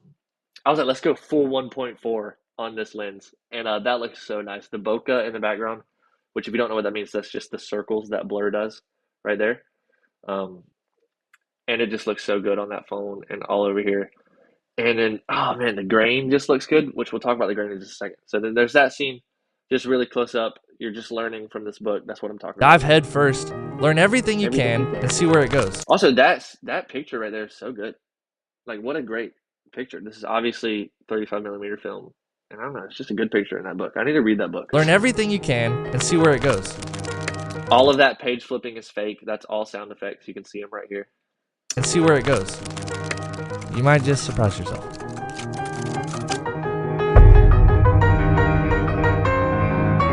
So right there, this was mentioned in the comments, but y'all can't see that if you're watching this later. In the comments, they said the reverberating book slam at the end is amazing, and the fast piano music matches the content you covered in those scenes perfectly. And that book slam, you might not notice it if you're just like watching on your phone, but if you're wearing headphones and stuff, right here, and I'll play it so you can hear it. It's just like this big slam, and I was like just trying to do like the end, the finale. This is the last part of the video, and it just you drop that book and it. But there's also a little like cardboard texture of like the book hitting the ground, which is nice. I think that sells the effect. Just such a simple little thing, but it changes it so much. And I love this scene. It's all we didn't change the focus. This was manual focus, so it just stayed. And that looks so good. And that looks so good for a credit scene. Like to play the credits on that was a great idea. Again, I sound like I'm tooting my own horn, but I mean, it really it was a great idea. Because originally it was the same thing. I was like, I'm just gonna do the credits over a black screen like every other person does, and when they roll credits. But then it was like it looks so much better like this. And plus, it's not it's not rolling by. Like I didn't have enough people to do like roll credits, so I did this. I was like, what if I just put a lot of titles, but it's just me and Brandon? And I think it's interesting. And with my next video, I want to get more people involved and have more names in it because I just love that type of stuff. So here's the end. And then okay, so you might notice this again. See the copied videos down here?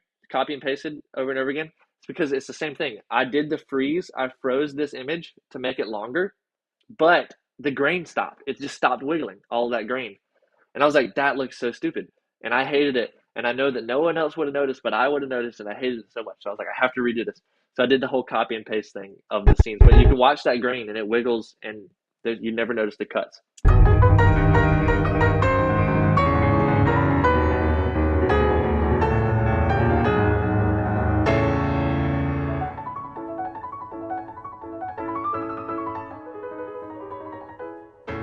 and then it cuts to black on the last chord. It fades out, and that's the end. And in the credits it says filmed by Longfellow Productions. Obviously, that's the YouTube name, and then director, videographer, actor, voice actor, set designer, costume designer, Jay Collins. And that's so dramatic and so extra, but it's funny, I think. Stud. And then assistant cameraman, gear supplier. I used a lot of Brandon's cameras here, and a lot of his gear. I used his cameras, his monitor for my camera to look at, and then we used his fog machine a lot. He supplied so much of the gear here because I'm just kind of like I don't have a lot of gear yet. I have more now, but we use so much, like all of his lenses and stuff. Like again, this video would just not have been the same if Brandon was not a part of it. It would have been so much different. I'm so thankful. Fist bump, Brandon. So yeah, gear supplier, stunt coordinator, which is funny because like I don't know, he like held up all the cameras and he did all that stuff. And he was like, you should run like this in that one scene or whatever. I don't know. Light holder, he did hold the light a lot. The flaming danger light. Stunt cameraman. So yeah, he was. Oh no. He was in the back of the car while I was driving with a tripod out, with the camera on it, not in a seatbelt. And I'm pretty sure at one point he like fell a little bit and hit his head in the back of our car while we were doing that video. And or he bumped his head on something, I don't know. But yeah, stunt cameraman, what a legend. What a great dude.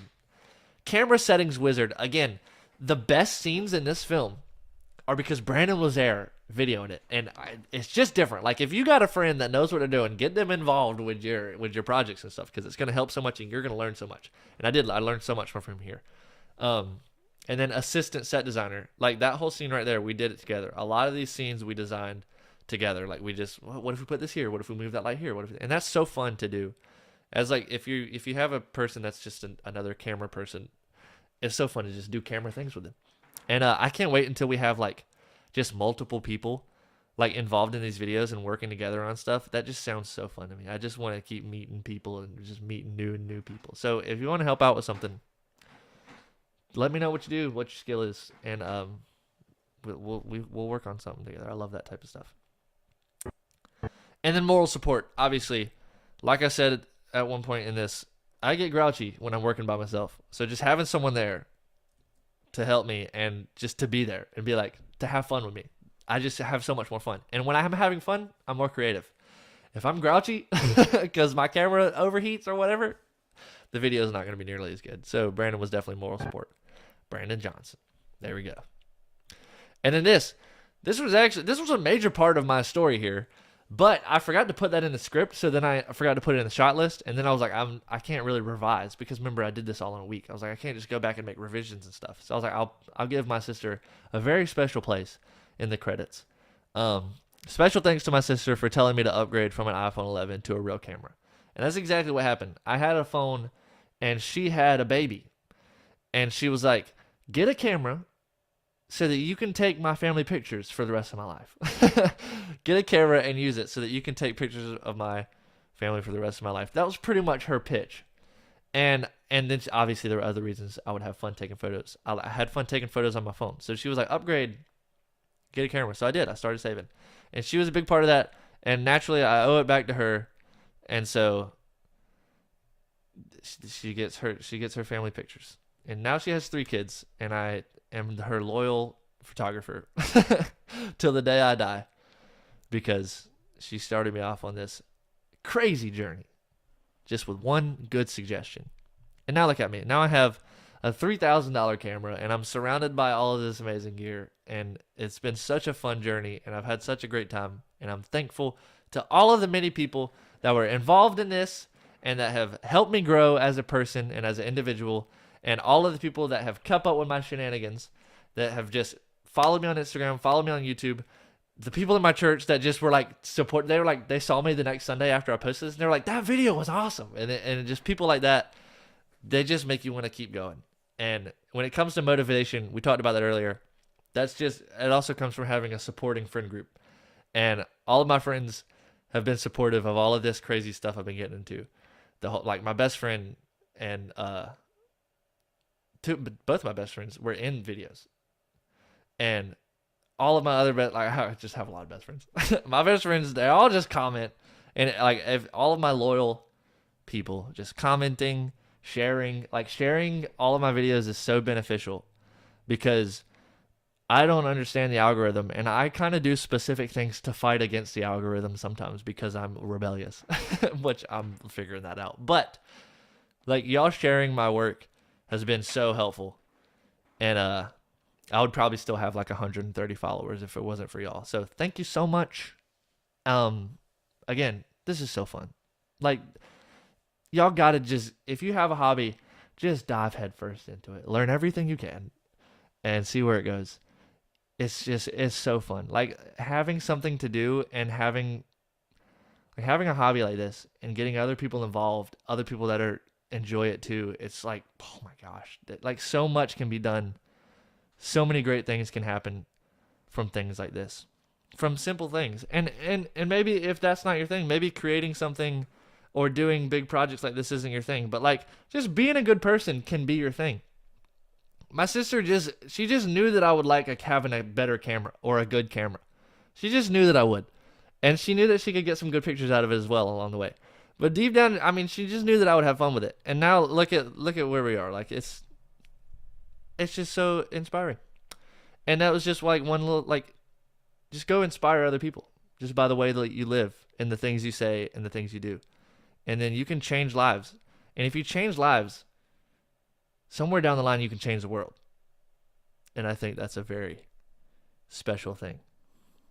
And I think a lot of people can do that. A lot of people can change the world and change lives if you just buckle down and be a good person in all the ways and follow Christ, follow Jesus. If you're not a Christian, look into it, because believe me, there's nothing good about me has come from me.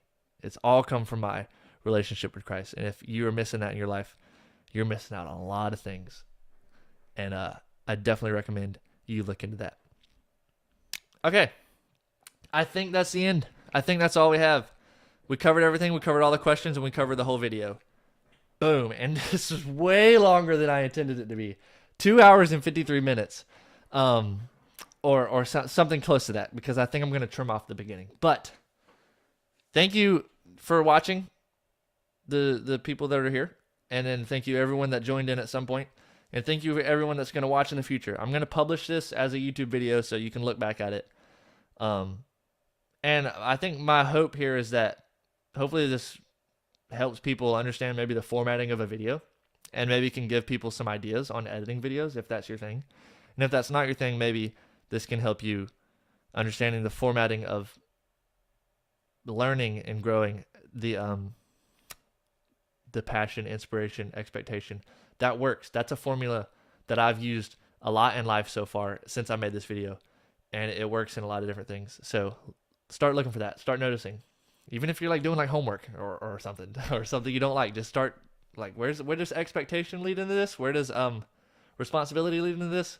Where does inspiration lead into this? Where can I find inspiration in this homework or this thing that I don't like? Or where can I find inspiration in this thing that I do like?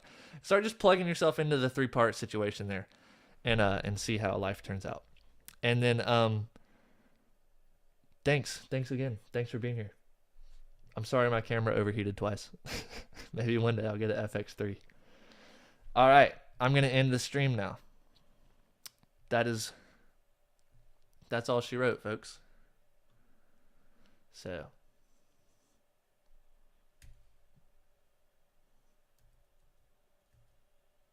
can you see my face?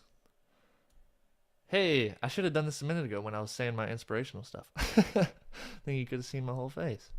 All right.